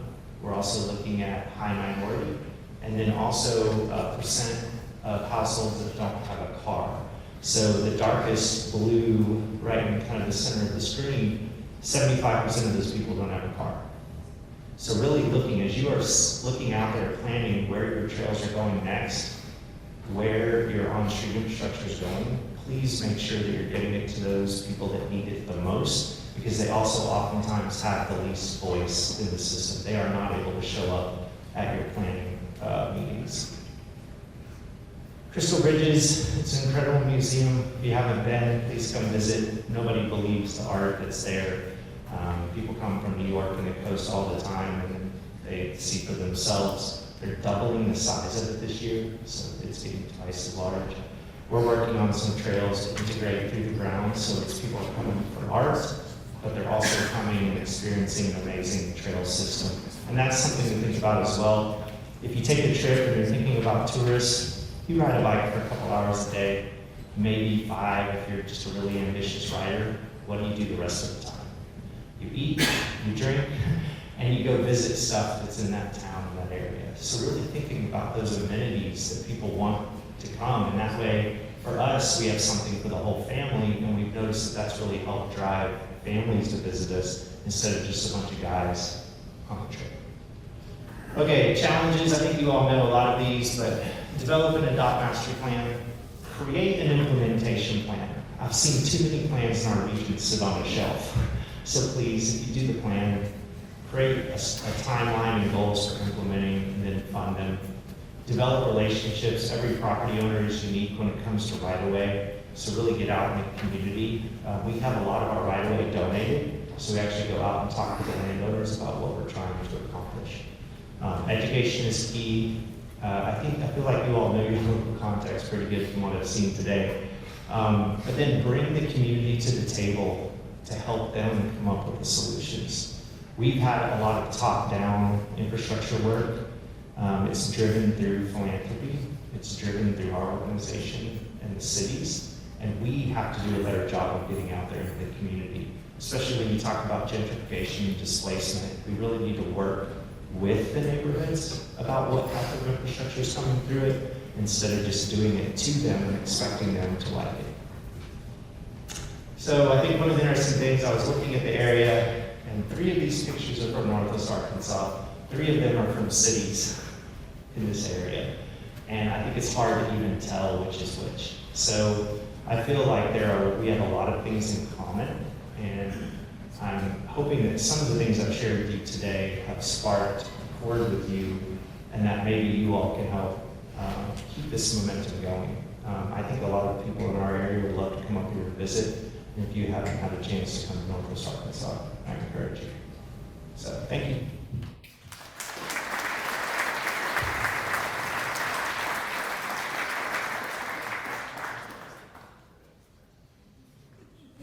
Pretty awesome, huh? Thank you, Paxton.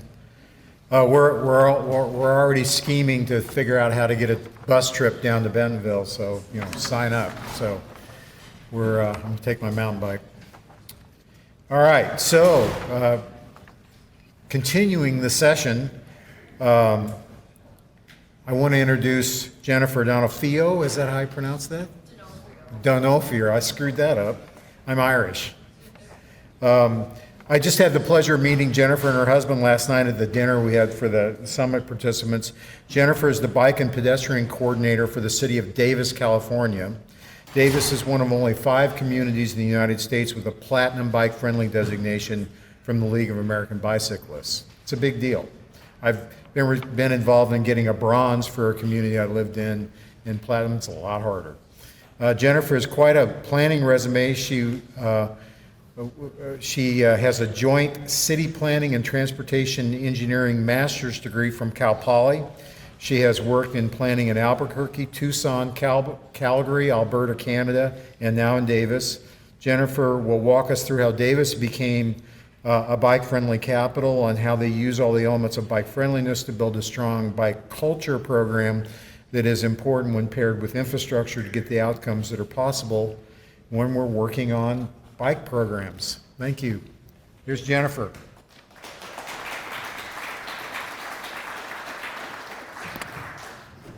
So thank you all. I went through my first tornado warning ever in my life last night.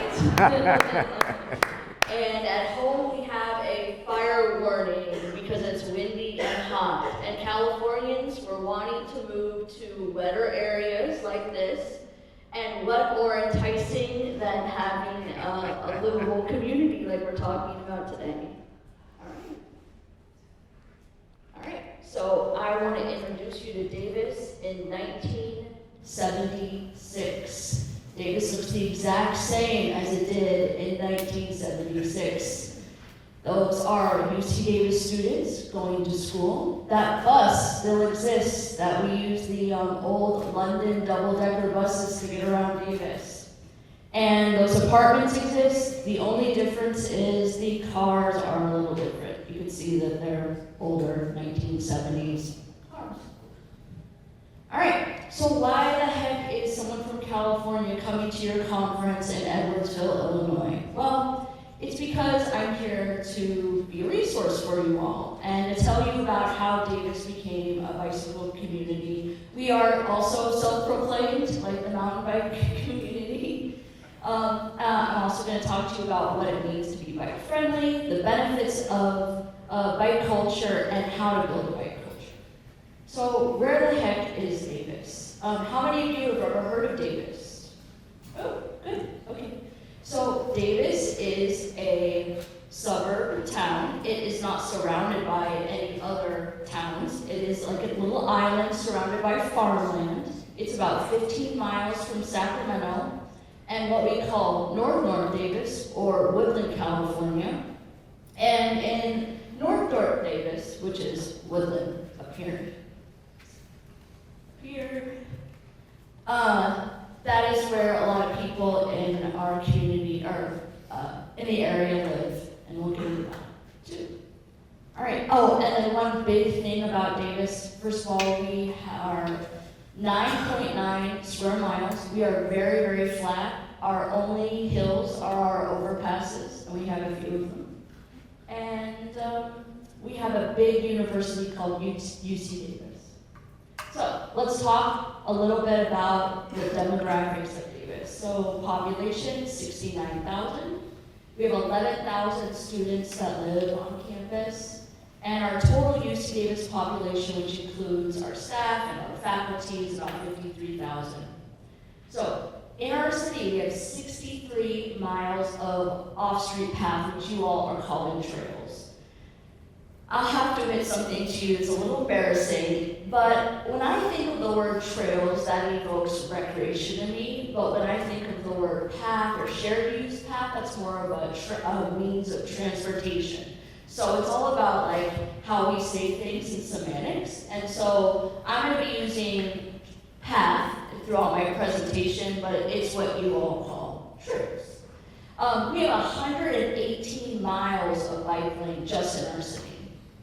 And that bike lane is one of the most important parts of that connection that we've been talking about today. We have this great pathway network, but in order to get you to where you want to go, like to school, the library, the grocery store, your coffee shop, you need to be able to get off the path and go on the street. We have 29 grade separated crossings, so under our highways, over our railroads, you guys are doing really great there. Our whole road network is comprised of 169 miles of roadway. Of that, 83% is 25 miles or of speed limit. That's the speed limit. On 83% of our roadway is 25 miles an hour. 21% of our roadway is 25 to 35 miles per hour, and only 5% of our roadway has a speed limit of 45 miles an hour. Why is that important? Because if I'm biking, I don't want to be biking next to a vehicle going 45, 50 miles an hour, or even more than 35. It just doesn't feel like a safe place for me to be in. So it's really important, if you want to build that bike culture, that you consider how you're going to make it safe for people to actually be biking on the roadway. So in Davis, we talk about having 3 types of bicycle users. We have vehicular cyclists. You've seen them. A lot of them wear spandex or in a whole bike kit. They have shoes that snap in, and they want to get to where they're going fast. And they typically ride on our roadways. So when we're building our infrastructure, we're thinking about that, because we need to have they typically want to be on the street in our bike lanes. Then we have what we call the everyday rider. This is the college student or the parent or the high school student that wants to be able to get to where they're going, but they need to be on slow-moving streets. They don't want to be riding on our major arterial roadways, going next to traffic, going 35 miles an hour. They want to be in a safer space. And then finally, we have our vulnerable users. Those are the kids that are riding their bikes to school. And it's really important that we provide them the ability to leave their home and not interact with any vehicles, or as little as possible, as they get out of their home all the way to their school site. So, now I'm going to tell you about how Davis became Davis. So in the early 1960s, Davis had its first chancellor. His name was Emil Moran, and he hired architects to make Davis, the UC Davis, just the campus, bike friendly. He said that he wanted bike paths to connect to all the buildings, and he wanted to put bike parking in front of every building on campus. And this is what happened. These are images right after Emil Moran became the chancellor. So these are photos from the 1960s. And you can see the bike parking right next to the buildings and women on bikes and skirts. It's transformation. So what the heck? What happened with Davis? So now, at that time, the population of Davis was about 8,900. Campus was 2,900. And so a lot of people who lived in Davis worked on campus. So they would go to campus and be able to access these great pathways, and they felt secure. The whole campus was barricaded off for vehicles. You could not drive a private vehicle onto UC Davis, and still to this day you cannot. So that's a really important part, is there was no vehicular access into the campus. So then, around 1964, a UC Davis economist was on sabbatical in the Netherlands, and he came back and he said to City Council, I want to have bike lanes in Davis, and I also want to have bike lanes on all the arterials, and I also want to have bike parking at all the shopping centers. He had been to the Netherlands, he had fallen in love with it. Davis, again, is flat. We have 170 sunny days a year. It's a perfect place to be able to comfortably ride your bike. So he petitioned the City Council, and he requested his bike lanes, and the City Council said, no, we are not going to put in your bike lanes. We are not going to put in your bike parking. Instead, we are going to be putting more downtown parking garages in our downtown. So this is a photo of Davis back in around that time when Frank Child was requesting the bike lanes. All right. Frank did not give up. Of course, the story is a silver lining, right? I showed you the photo at the beginning. All right, so between 1964 and 65, he formed the Citizens Bicycle Safety Group. And from there, the group, they circulated petitions, and we got people really interested in bike lanes and making Davis easier to get around, more like UC Davis, right? We want to be able to have that access to be able to bike around our community.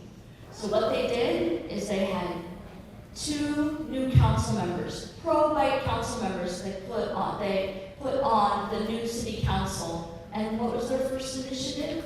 They funded and allowed for policy to build the first bike lanes in Davis. And that's actually, that woman is riding on the first bike lane in the United States, which is on Sycamore Boulevard in Davis, California.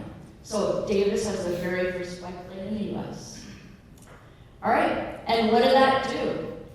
This photo is also from the 1960s. It gave children the freedom to get to where they needed to go, right? I grew up in on this island out of near San Francisco, and I was able to bike from my house to the ice cream shop, to the library, to the pizza place. And these kids get this opportunity when you live in Davis too. As a parent, you feel confident and comfortable allowing your kids to leave the house without feeling like they're not going to return because it doesn't feel like they're safe or they're going to get into a collision or something like that. So what's going on today? I showed you a picture from 1967. This is what it is today. This was our May 4th. We celebrated a National Bike to School Day. We had 277 kids rode their bike to school at one of our junior highs on May 4th. And that is 41% of that student body is riding their bikes to school that one day, which is pretty phenomenal. That's just one school. I mean, we have 8 elementary schools, 2 middle schools, and 2 high schools. So, we rested for a little bit, and then in the 1990s, in 1994, we invented the bicycle signal, right? First again, in the United States to invent the bicycle signal.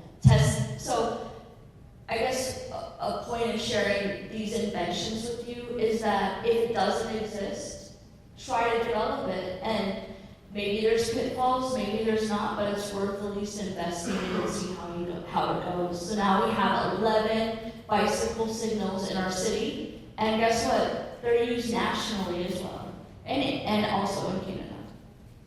All right, in 2015, the city of Davis had the very first protected bike lane, or protected intersection in the United States. This means that the distance that people when they're walking, they're not having to cross as far distance, and we also are removing all our channelized right turn lanes throughout the city. So as we begin to develop projects, we're removing channelized right turn lanes. And how we afford to do projects like this, because our city actually doesn't really have an economic base. Our university is not within the city, so we don't get any of that money. A developer wanted to develop a 52-acre parcel that's just north of this intersection. So as a part of their development plan, they were required to install this intersection and other bicycle amenities. And in fact, when any developer comes to our city, they are required to install bicycle facilities and pedestrian facilities that meet our standards. So, what was I doing on Monday? I was at a ribbon cutting because we put in a new ramp that connects our Montgomery Elementary School students, which is a disadvantaged community or a disadvantaged neighborhood, to their school. Previously, they would have to walk and bike 2.6 miles to get to their school. And because of that, most of the kids were being driven to school because the route that they were taking was very uncomfortable, especially these are elementary kids, and they would have to ride on arterial roadways. So we built this ramp, and now they have no interaction with cars in order for them to get to school, and their connection is now 1.2 miles. So we've pretty much made it so easy for parents to feel confident to let their kids get to school. And we made it doable for the kids in the morning to just put their helmet on and get going. All right, so the city of Davis, we are all about learning too, right? I come out to speak sometimes to different groups like this one. And we also bring different groups, like I got a call this week about a group from Utah wanting to come to Davis and give a tour. So I guess I'm inviting you all right now to come to Davis. But as a part of that, our staff is always going out to it and trying to learn as much as possible. So in 2018, we went to the Netherlands. So our pro-bicycle mayor, a council member, my director, the senior transportation planner, and myself, we all went to the Netherlands through this organization called the Dutch Bicycle Embassy. And they organized a trip around what you want to experience. And they show it to you. You get to ride around in the morning and then meet with policymakers and planners and engineers and figure out how to actually implement some of the infrastructure that you see throughout their system in the Netherlands. I thought I got a lot of value out of it and thought it was a great experience and highly encourage everyone to take part in it. So, what does it mean to be bike friendly? So it means to provide bike facilities for people of all ages and all abilities. We've heard that today. But it's not just the pathway network, right? It's that on-street network and making it safe for people to be able to, kids to be able to leave that on-street, off-street network and go on-street and feel that same sort of level of comfort that they do when they're on the pathways. So, what does it mean? It means that the network connects people to places they want to eat, play, and work. It means that the bike lanes are clearly marked, right? You want to make the streets really predictable. The bike lanes are essentially another travel lane on the roadway. And as a driver, when we're driving and we see somebody in they don't know where they're supposed to be on the roadway, that can be really frustrating as a driver. And as a bicyclist, it can be really scary not knowing where we're supposed to be on the roadway. And so if you actually delineate spaces, it makes it really easy to say, all right, I know where I'm supposed to be, this is where I'm expected. Another thing is that it means that your bike lanes are wide enough to socialize in. Biking is a social activity. We make our bike lanes in Davis 7 feet wide so people can ride side by side and have conversations. It's really important that we build that culture and making it so when you're driving in a car and you have a passenger, you're having a conversation, why can't we extend that out to the bike lane? In fact, my bike has a cup holder on it, it has a radio on it, it has all the amenities of my car, but it doesn't have an engine and 4 doors. And it means buffered bike lanes that separate bicyclists from motor vehicles and from parked cars, right? Do you know how, wide a car door is? It's 3 to 5 feet wide. And when you have a bicyclist or force them to ride right up against a parked car that could open up any time, that's a disaster waiting to happen. So I really encourage you as you think towards your future is to really think about, okay, where are people going to be riding on the roadway? How far apart from that parked car should they be? How far apart from the moving vehicle should they be? As a lead cyclist instructor, we're taught to ride further towards the travel lane than the parked car, of course. And so it's really important to think about what is bicycle education teaching our community and our youth about where we need to be on the roadway network, and then designing for that instead of just thinking this is what an engineer says the bike lane is 7 feet, but then there are so many more elements to that. There could be a curve, there could be some sort of drainage in the ground, or something that could interfere with the bicyclist's comfort and safety. So consider all of those.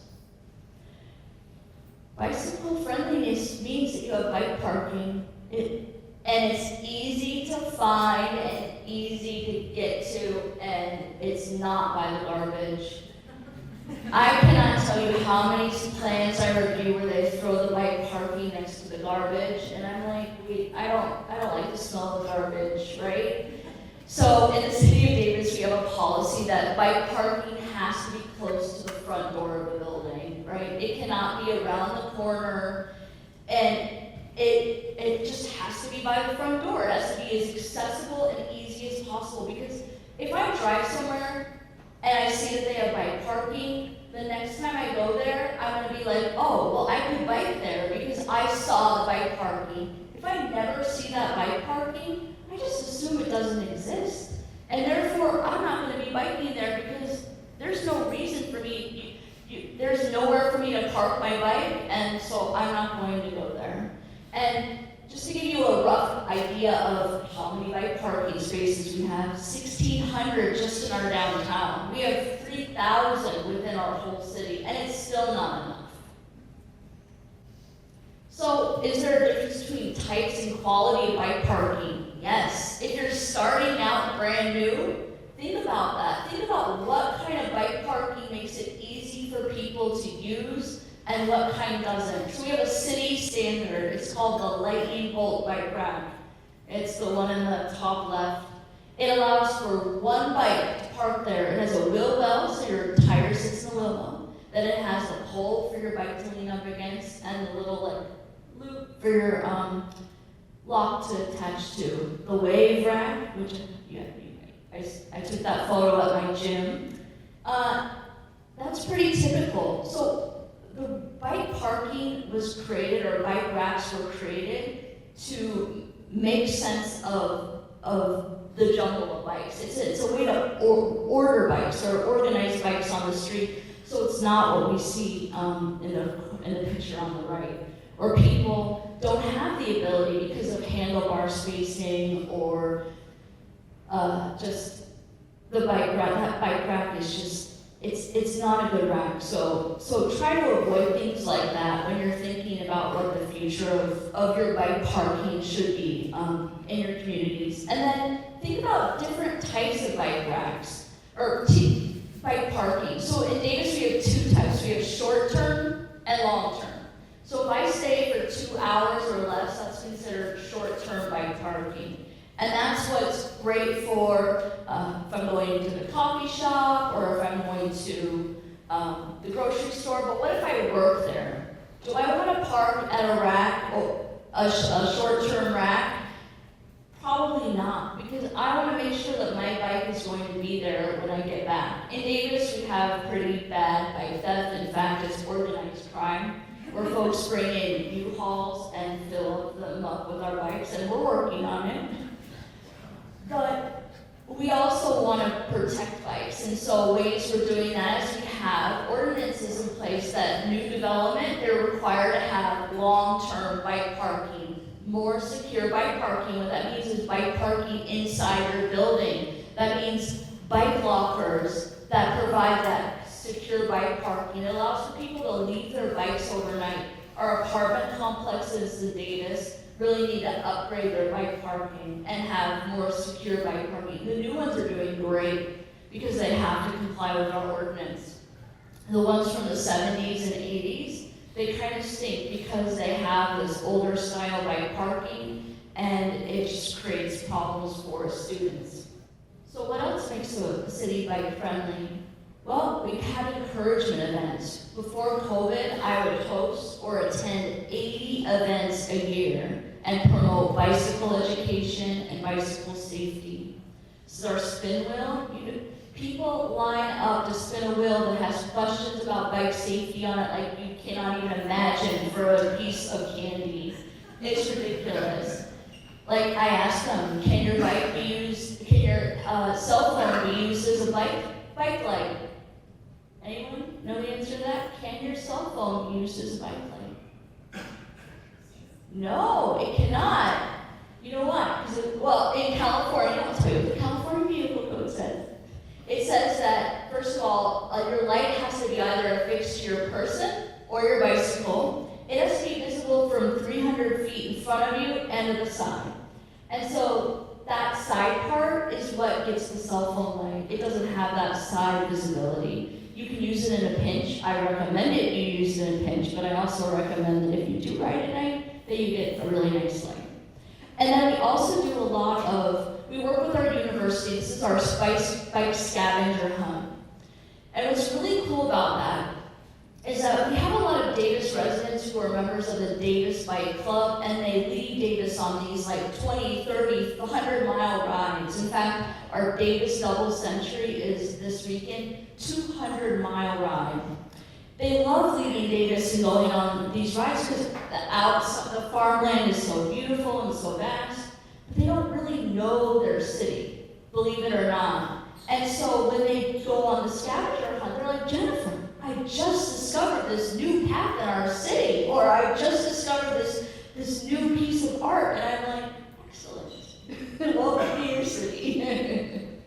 So it's really important that you do encouragement events as a part of that bike-friendly culture.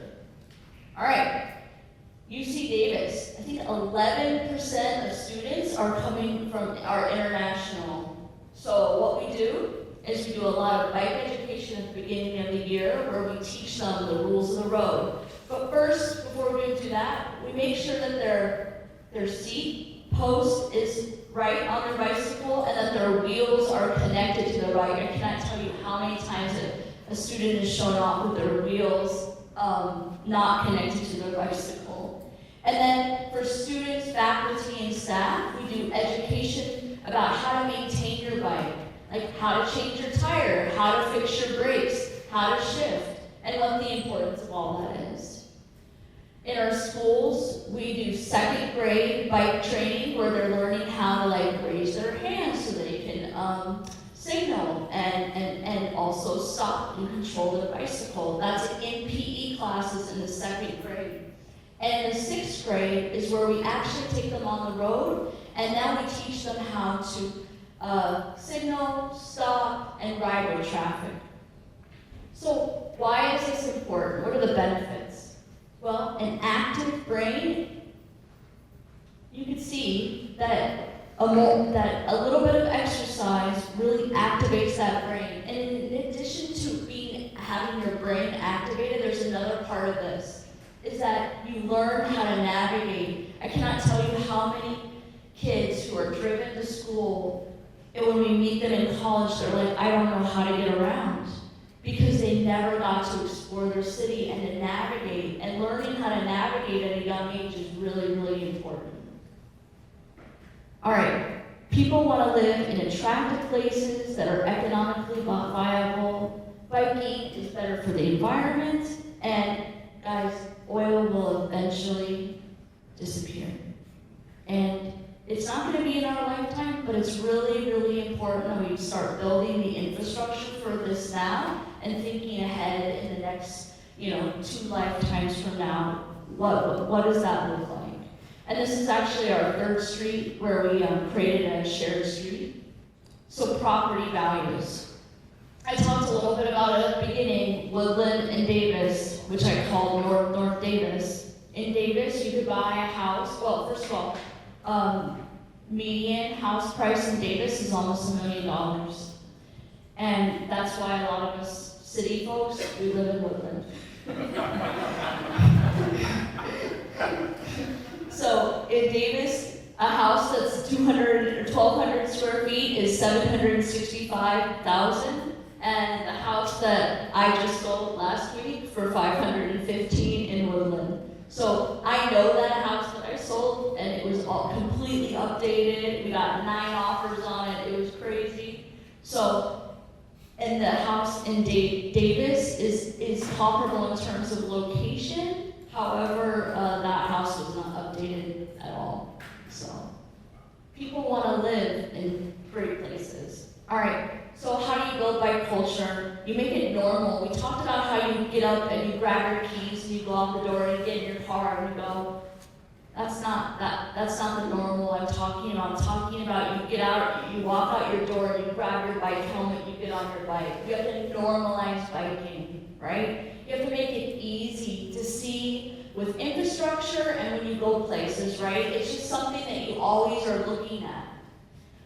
You have to make it efficient. Remember that school that has the new ramp? Now they have to only go one mile instead of almost 3. Create policies that require new development to have amenities and infrastructure. I would start small. Find a project that's going to be an easy win and just go for it, right? Do something on street that's easy. And then find out what the barrier is to biking. Is it the parents being afraid that their kids are going to, get into a crash? Is it speeding? What is it? What is the barrier? Is the barrier time? And find out what those barriers are, and then how you can move past those barriers. And then finally, what you've heard a lot today is that investing in biking makes streets safer for all. So, thank you. Oh, and if you ever come to Davis, I have a 5-wheeled electric assist bicycle that I will take you on. So, and it's a blast. So thank you so much.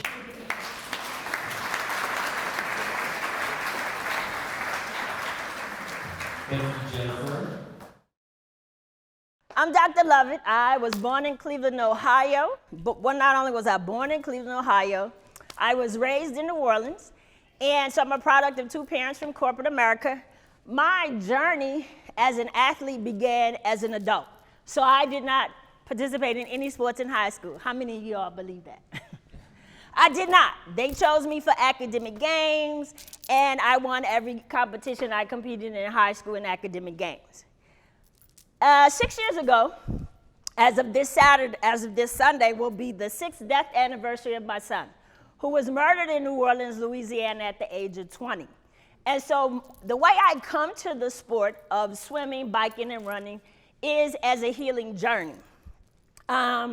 What do I do for a profession? I write COVID research. So I'm a former ambassador, Louisiana Health Ambassador, and I talk about why people are not surviving the pandemic based on their comorbidity issues, their health issues. Yes, I have competed, both in the United States, as well as in China, as well as in Bermuda. And then June 2023, we have 21 American athletes. We will compete in the Garmin Triathlon, which is a 1,500-meter swim. It's a 40-kilometer bike, and it's a 10K run. How many people just got tired? Just raise your hand. Say, oh, Lord, Doc, I just got tired. So the first slide tells you what's my happiness. Where do I come from with this happiness? So I weight lift on the days that I'm not either on my bike or swimming or running. And you're like, really? Yes. So picture this. Everybody close your eyes. Close your eyes, close your eyes, close your eyes. And you are looking at me at 230 pounds. Now open your eyes. How many pounds do I weigh right now?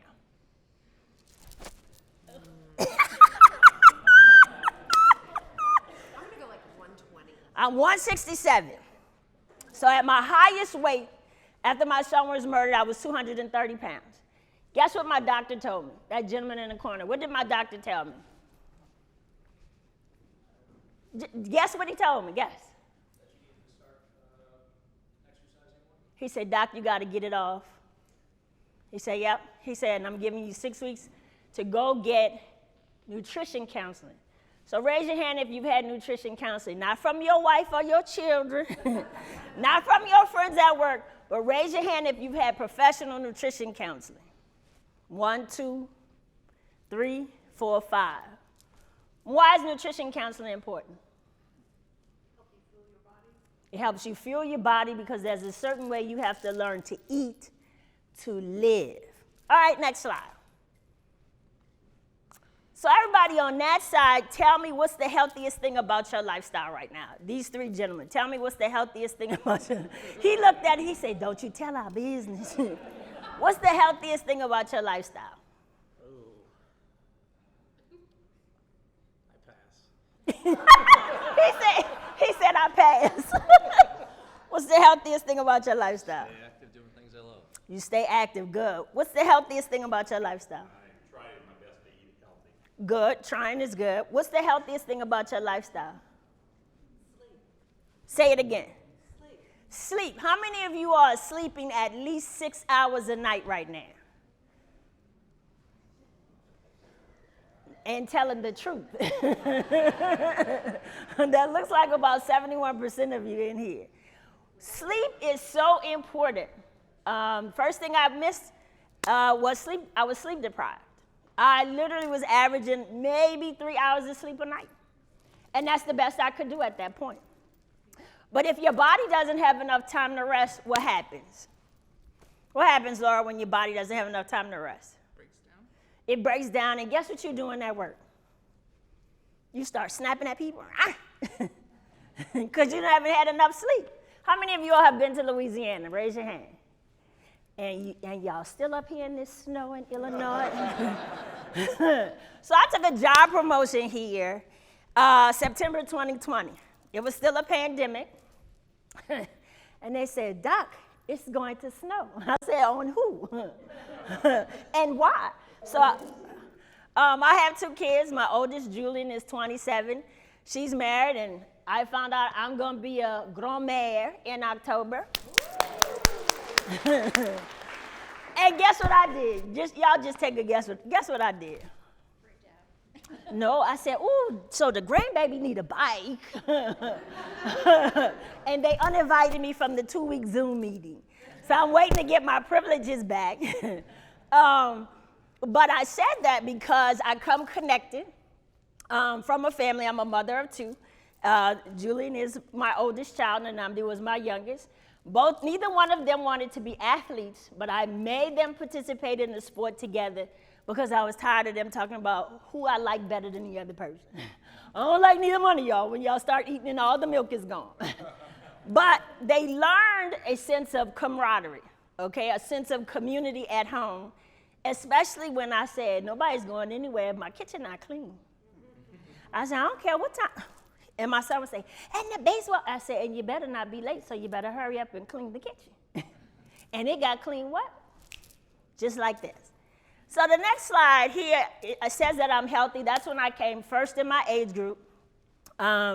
This slide says that I like to hike. How many of you all walk up the steps at work? And y'all telling the truth? Okay, that's good. But that's a part of cardio. That's a part of keeping that heart moving, getting that blood circulating.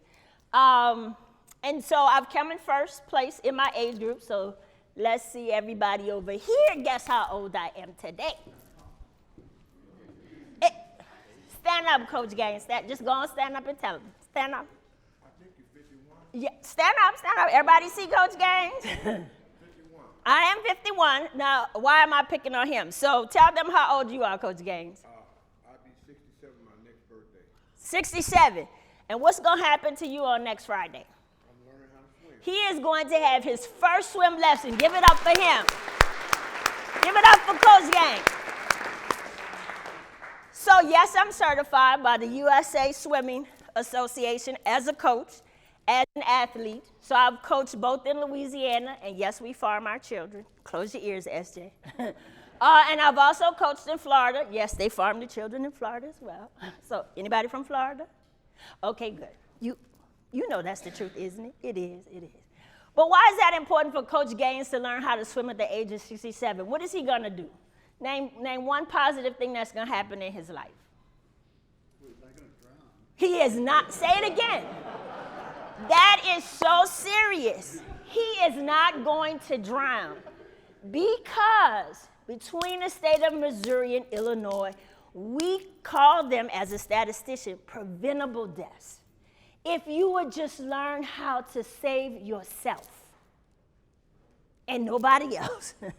Just save yourself. Just say, oh, I'm going to save myself now. We can prevent we could lower those kinds of negative statistics. In Louisiana alone, about a month ago, you'll see on my Facebook timeline, I took a flight and volunteered to go find 3 black children in the Mississippi River. Each one of them washed up shore. We couldn't find them through what they call the Cajun Navy. So the Cajun Navy are a group of volunteers. They go all over the country. And they find people that fall into rivers, lakes, lagoons, bodies of water. And so we have to get really serious about learning how to swim. Raise your hand if you know how to swim. All right, Coach Gaines, you're next. You're next. But in your household, everybody has to learn how to swim. It's non-negotiable. If you bought your children a phone, turn it off until they learn how to swim. Because they keep, in the state of Missouri and Illinois, they keep falling in these open bodies of water that are not fenced in, and they're being recovered later. You see why that's a concern? In particular, for African Americans, they are 5 times likely to die from a water incident because they never learn how to swim. Okay? So we got to get serious, even with our friends, and say, hey, you're buying gifts, Amazon cards, you're buying, what we buy for gifts for our friends at work? Coffee mugs, cake. Oh, Lord, y'all make some great pound cake up here. But we got to buy them swim lessons. They're $5 at the YMCA, just $5. Next slide. That's a funny one. So you notice I have on a mask, right? It said Dr. Lovett. And what else I have on my face? I have on a shield. So I'm teaching swimming lessons during COVID to adults. One gentleman came in, he said, Doc, I'm following you on Instagram and you have to teach me how to swim. My wife has passed away, and in the will, she said, I got to learn how to swim. He said, so I'm here, my lessons are paid, and I can't leave you until I learn how to swim. He had already had a traumatic water incident. His doctor had already increased his medication, and he had lost his wife. And so for 6 weeks, we just made swimming fun. I said, listen, tell all your grandchildren they owe you $100 when you swim from 4 feet to 6 feet. He said, I know you lying. I said, just bring them to your last session. So guess what he did? All the grandkids. I said, hold out your $100 bill. Now they sucking their teeth. Papa didn't give me $100. No, but they all brought $100. He swam from 4 feet to 6 feet. And as he got out, each grandkid had to put $100 in his hand. You see how powerful that is? For Papa to learn how to swim and for them to pay it forward on his swimming lessons. Now, demographically, what we see between Missouri and Illinois, so yeah, I'm a faculty member, and I see your kids, they are stressed out. Middle school, high school, college, graduate school, they are overloaded. And they don't know how to cope during the pandemic. And they have very little coping skills before COVID-19. So what happened in Missouri and Illinois, we had the largest population of white students to commit suicide. They didn't tell anybody. They didn't even give us a chance to come and get them because they didn't have any coping skills. What we talked about when I presented in Kansas was changing the culture to communiversity so that students actually can get on a bike at no cost and just bike around to increase their mental capacity. Because unfortunately, parents keep telling their students, don't tell anybody we lost our job. And a lot of people in Missouri and Illinois lost their jobs. They went to work one day during the pandemic making $125,000, and they came home with zero. And their payout check and their benefits only took them for the next 3 months. So now the university is having a different kind of conversation because we have counselors on campus, 3 counselors for 10,000 students. Can we get to everybody? Be honest, can we get to every student? We cannot. So we are changing the culture of college campus so that faculty can recognize he's in distress. And we're gonna stop immediately what we're doing. We're going to call campus police, and we're going to wait for campus police to come quickly. We are changing the way we're training faculty and campus police to recognize the signs of distress, okay? But we're also changing the culture to say it's okay to get help. Now, how many of you all have been to counseling before? For whatever reason, either you needed counseling because you were going through a health issue, but the doctor said, go to counseling, or you were like, yeah, I need some counseling, and you went. Did you think it was valuable? It was valuable. And so we're changing the conversation even among athletes to say, you're gonna need some counseling.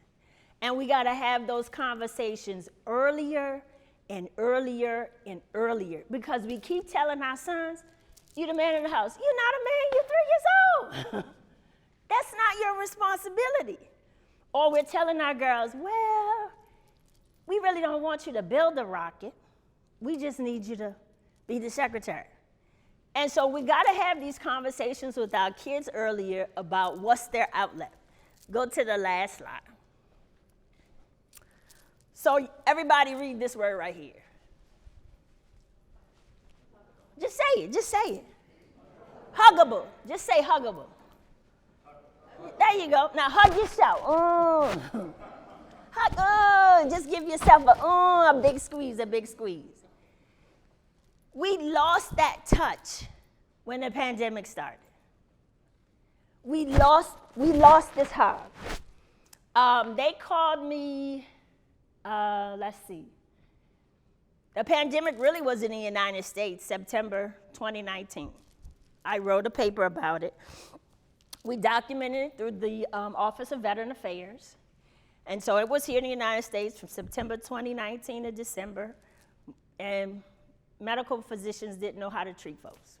It was running rampant through EMS, through the police department, the fire department, and college campuses. And here in Missouri and Illinois, through the manufacturing plants, okay? So we went to quarantine in different places in different states, the best way we knew how.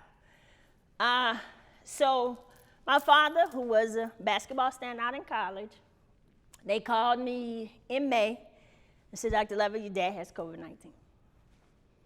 They said, okay, you coming? I said, I'm on my way. Jump on a plane to get to Baton Rouge. They called me before the plane landed. He's gone. Coroner's office said, Dr. Lovett, you have to stay on the phone to verify him, because no one could go to the coroner's office. I said, okay, I can hold.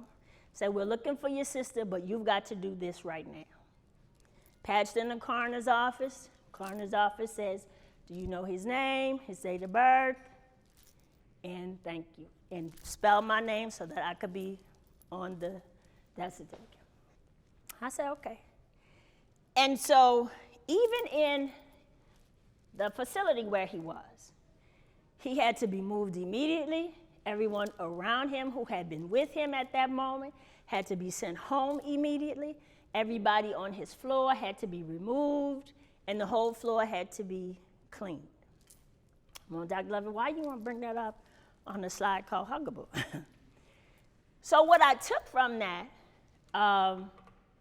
is 3 things. First, this part about us. How many of you all made the decision to be here? Nobody, right? Meaning you came from your mom and dad. You're like, Doc, that's a trick question, that's a trick. No, it's not a trick question. We didn't decide to, I know you got in your car and said this was a job requirement. And you came, and I thank you. But for the us, we all come from this imperfect mother, right? And we come from this imperfect dad. And so that makes us us.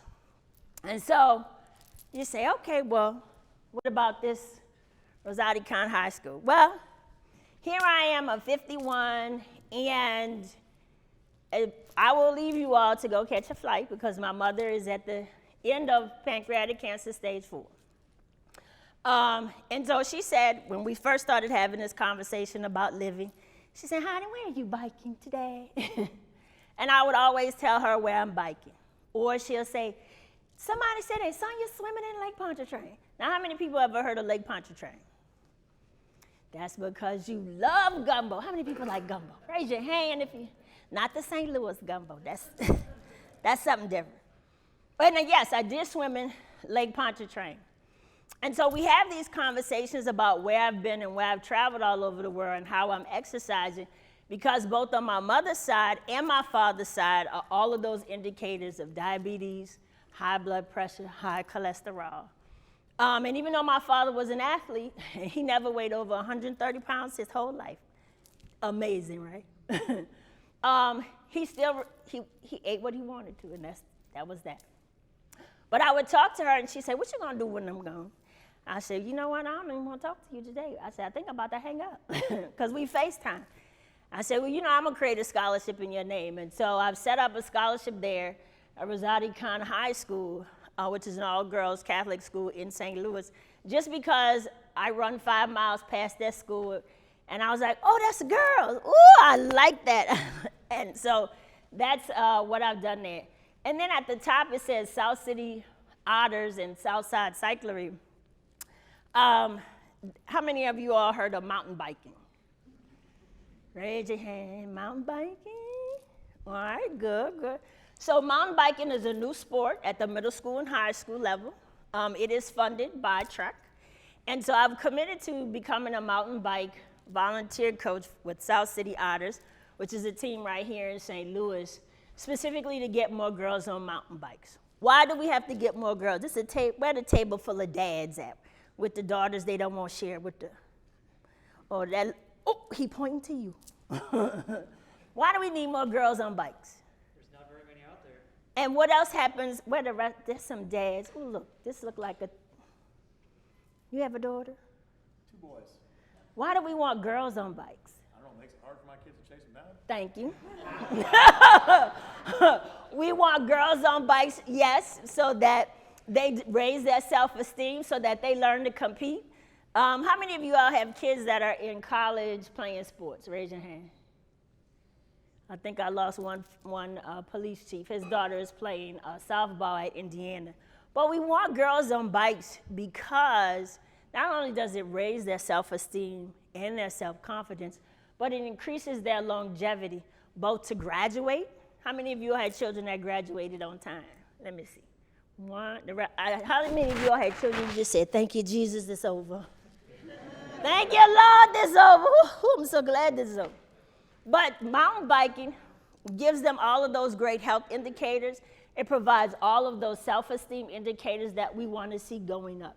And so we're going to do that through the South City Otters. And so if you ever want to stop by Southside Cyclery and donate a bike or buy a bike for a kid, there's somewhere, and I know there are a lot of counties. That's what we're going to do through that organization. So what I'd like to end with is first, thank you. Where's Amanda? Stand up, Amanda. Y'all give Amanda. Come on, stand up, Amanda.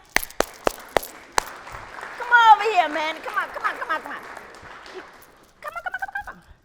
So Amanda called me and said, Doc, we want you to be the speaker. So y'all stand up, SJ. Come over here.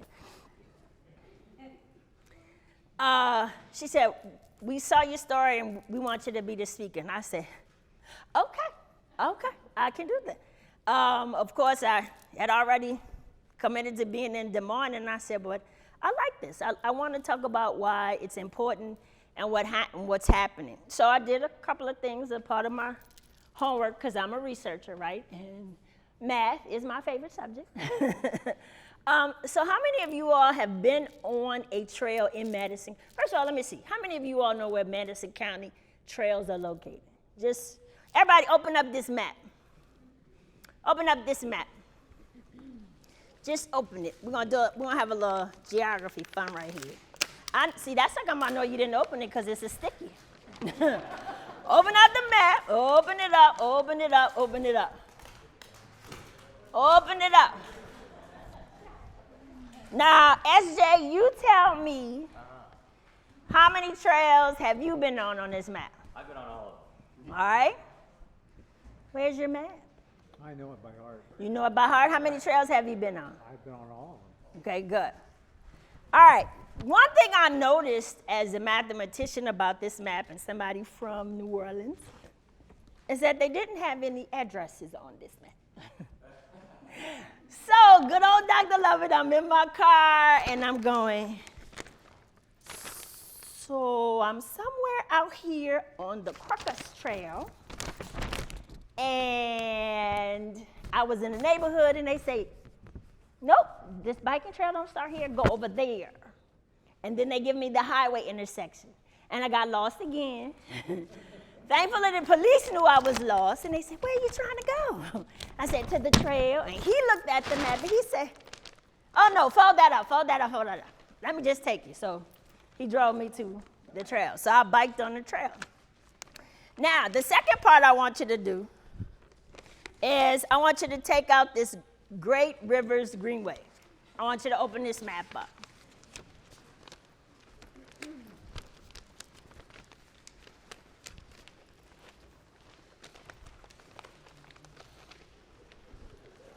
Now, how many of you all have been on any of these trails with your family or friends? If you have any friends, you might. Cindy, raise your hand. Cindy and I are friends. I got one friend. Amanda and I are friends. I got two. Julie makes 3. Ellie makes 4. I put Ellie's name in 15 Facebook groups. Invite them today. But the reason why you want to bring home this map and put it on the wall is just start making pin markers on both the maps of places that you're going to take either yourself, your family, or your friends to visit. Because I've met a lot of people, of course, they're not related to you all, but I've met them, and they have not been on any of these trails.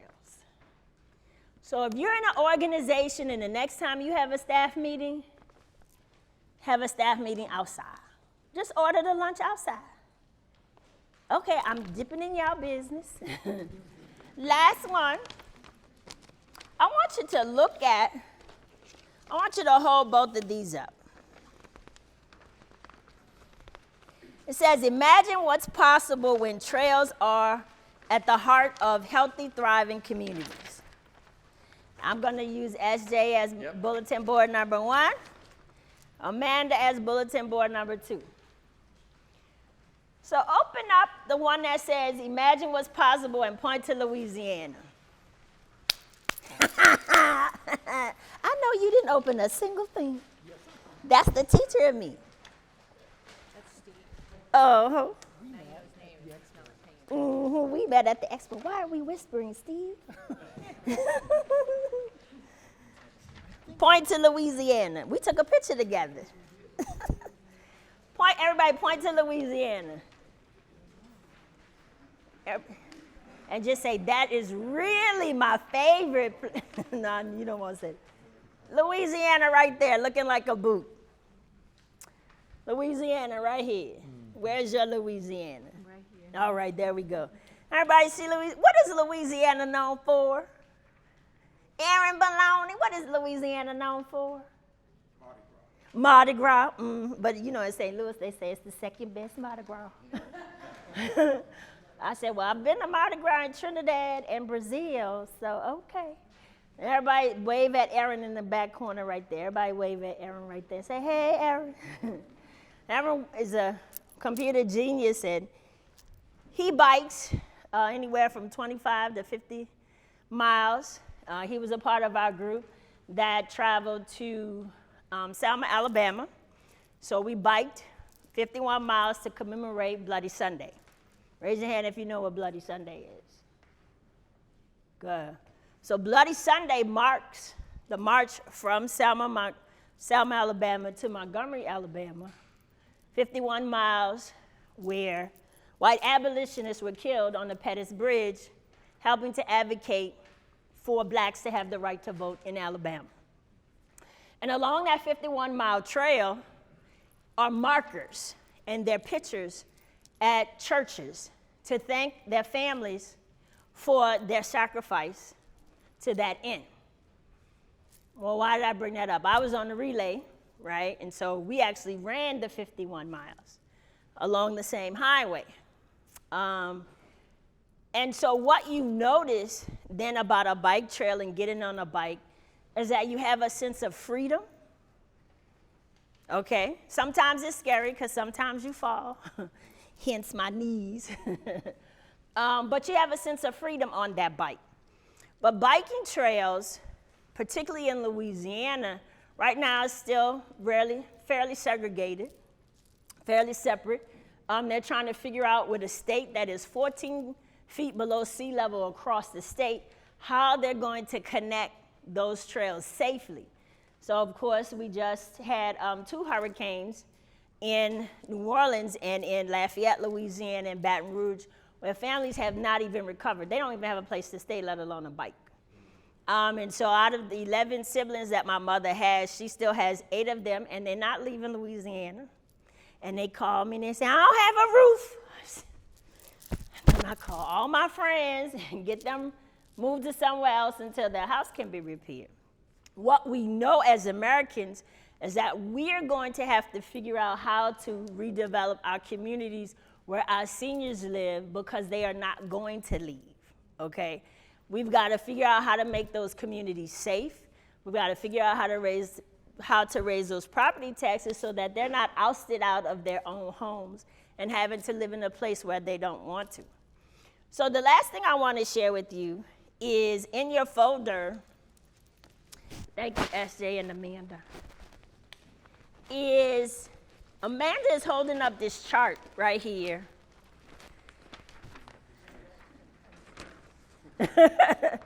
She's holding up this chart, and I want you all to circle those 3 opportunities there where it says grant opportunities. Right here at the bottom where it has these 3 grant opportunities. I want you to take these back to your neighborhood associations, take them to your next PTA meeting, take them to your next city council meeting, because these are the discussions that are going to drive what's happening in your neighborhood, okay? There is, according to my conversation with the U.S. Department of Labor, there is at least another $500 million reauthorizing through states specifically connected to mental health and improving quality of life. And they're going to come through these kinds of opportunities, okay? I've lived in California, I've lived in Florida, lived in Texas, DC, where my oldest was born. My son was born in Michigan. And you're gonna see funding opportunities directly connected to mental health and improving quality of life. I mentioned that to Cindy a little bit ago. You're gonna see that also connected to schools, regardless of whether it's a public school or a private school, because we've gotta figure out a way to make education fun. Anybody ever biked with their kids at school? I'm not asking if you like your kids, no. Have you biked with your kids on a biking field trip yet? Good. So we've organized, through Black Girls Do Bike, we've organized a field trip just to do that, to bike with girls and to provide the bikes and the helmets to show them how to bike. And that's important. So I wanted you to leave with a sense of hope in terms of my story and my journey, but for you to just think about in your own way, wherever you work, what you can do. How many of you all have a bike ministry with your church? One, I created the largest bike ministry in the state of Louisiana before I left. And we prayed before the bike. We prayed, but we had to get on the bike. Why did we have to get on the bike? Community building. We had to build community on the bike. Why else did we have to get on the bike? A bike is a form of what? Say it out loud. Transportation. Independence. So yes, I bike to church. I think some of my church members tried to kill me, but I'm still here. I biked to church for 3 months because my car worked. I just wanted to try it. But it's also a form of transportation. It's also a form of independence. And so for the next quarter, I will just bike to the grocery store. And it's amazing what people say, is that your bike? And I say, it is. You didn't take that from? No, I didn't borrow it. I bought it. I had the receipt all the way from Louisiana.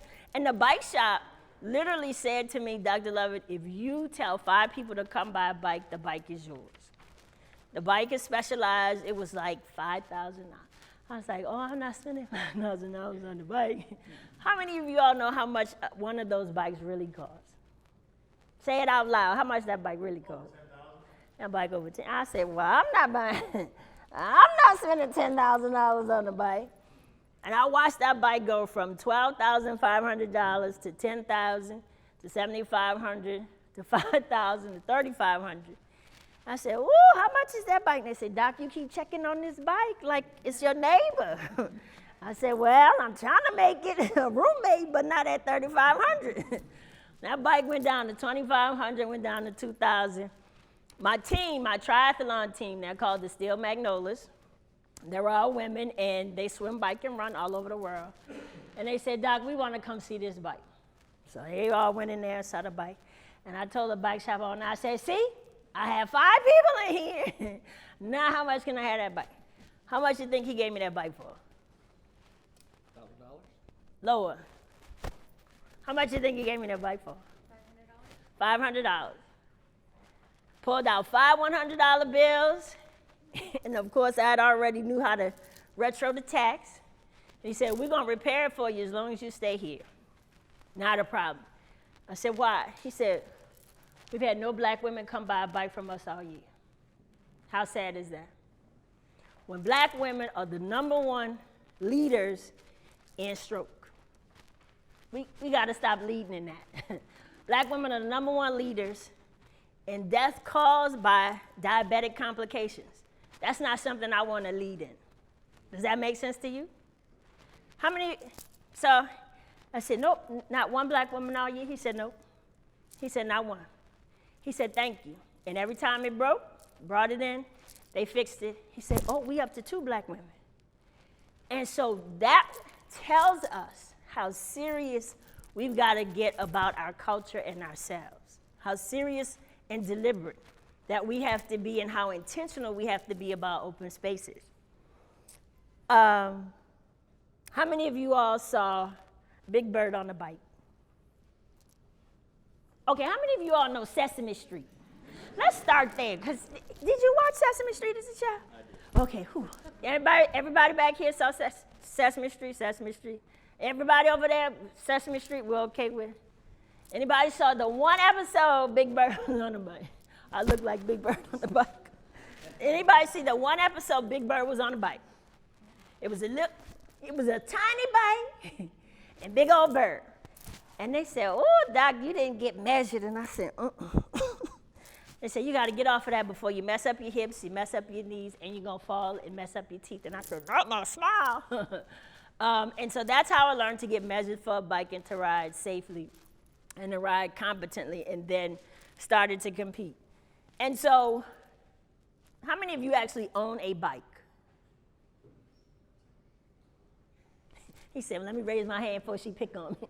How many of you actually biked here today? We have prizes for these 4 superheroes, SJ. Stand up, superheroes, so we could take a picture of you. The 4 of you that biked here. Come on, y'all, clap.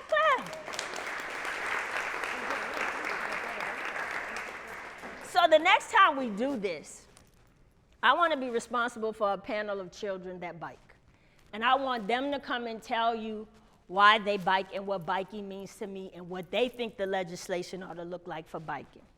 And I want them to tell you stories about teachers who don't have bikes so that we can figure out how to get classrooms and whole school districts bikes and helmets so that all of our children are learning how to ride a bike.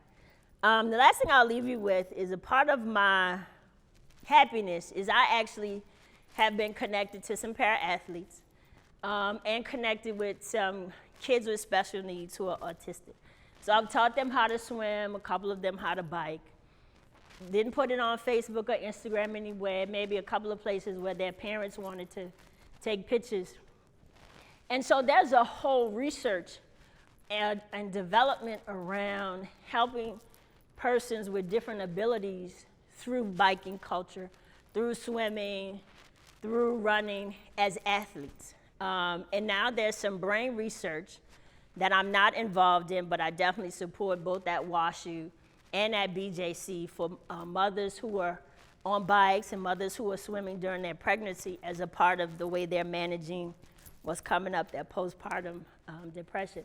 And so I just want to encourage you all to think outside the box when we do this again next year, that we literally have a room full of kids like kindergartners and 3rd graders and high school students that can share with you their biking stories, their swimming stories, and their running stories, so that they can help you understand what it means to them, why they do it and how they track it and how they socialize around biking.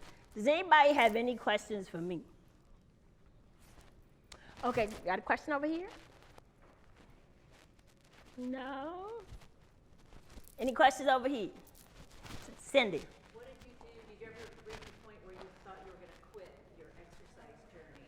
What did you do? So that's 2012 was my first triathlon. It was a 400-meter swim. It was a 10-mile bike and a 3-mile run, and I was a swimmer. And the runner didn't show up. And I was like, what? So I swam, transitioned out of the pool, the other person biked, and then transitioned back to me, and I was running. And I had some expletives about that because I had not trained to run, right? And so that's when I learned about cross-training and training. But really today, the funeral for my son. The people who murdered him came to the funeral, standing room only, and one of my classmates who works for the FBI, the Federal Bureau of Investigation, he was sitting there looking at me, he said, I'm right here. So we took the body out, went to the grave, and my son was the oldest grandson on both sides, on my side and his dad's side, and his father is Haitian. Excuse me, so in the Haitian culture, sons, they believe blessings come through sons.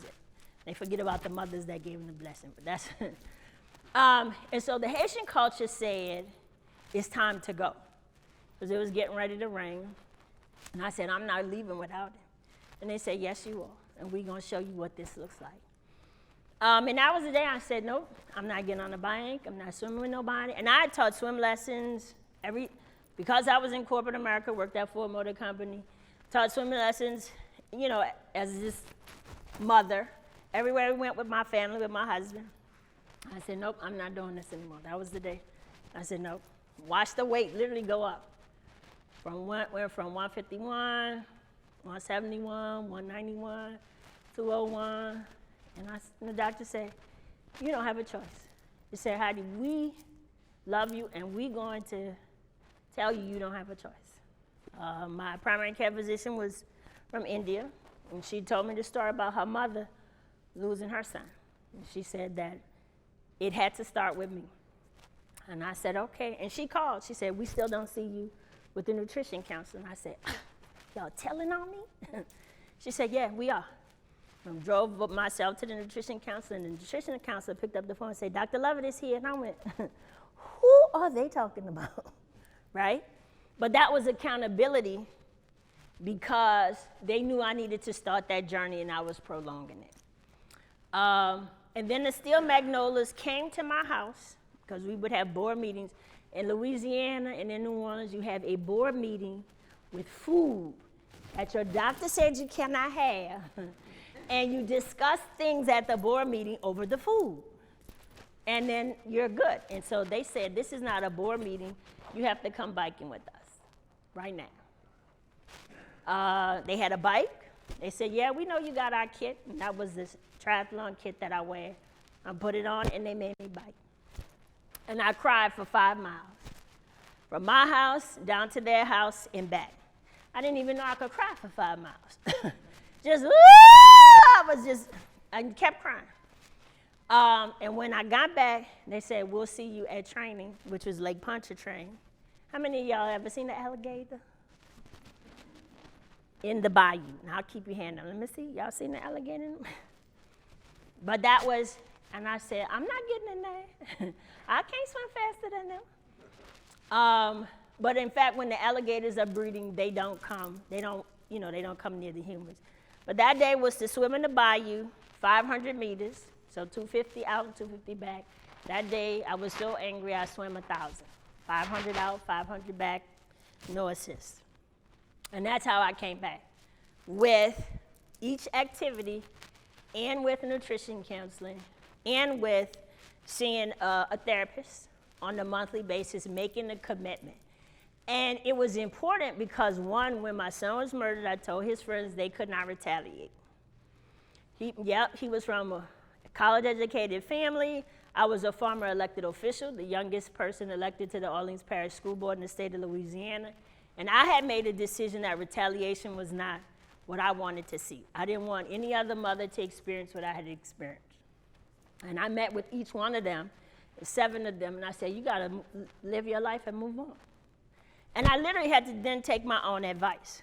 And that was also critical in my community to say there wouldn't be any retaliation. And so that's how I kept going.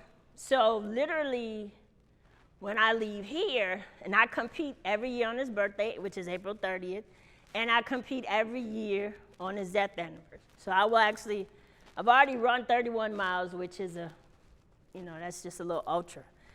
So I'm just gonna do 2 miles on Sunday, May 22nd, when my sister turns 49 on Saturday. And she told me, don't post 4.9 miles. She don't want to see that when she wake up. Those would be her birthday miles, but I will run 2 miles on, I'll run 2 miles on Sunday in honor of him. Anybody else have any questions? Comments, concerns? You don't like my accent? No, everybody's good? You all glad that I got you out that chair to bike? Thank you guys for being amazing.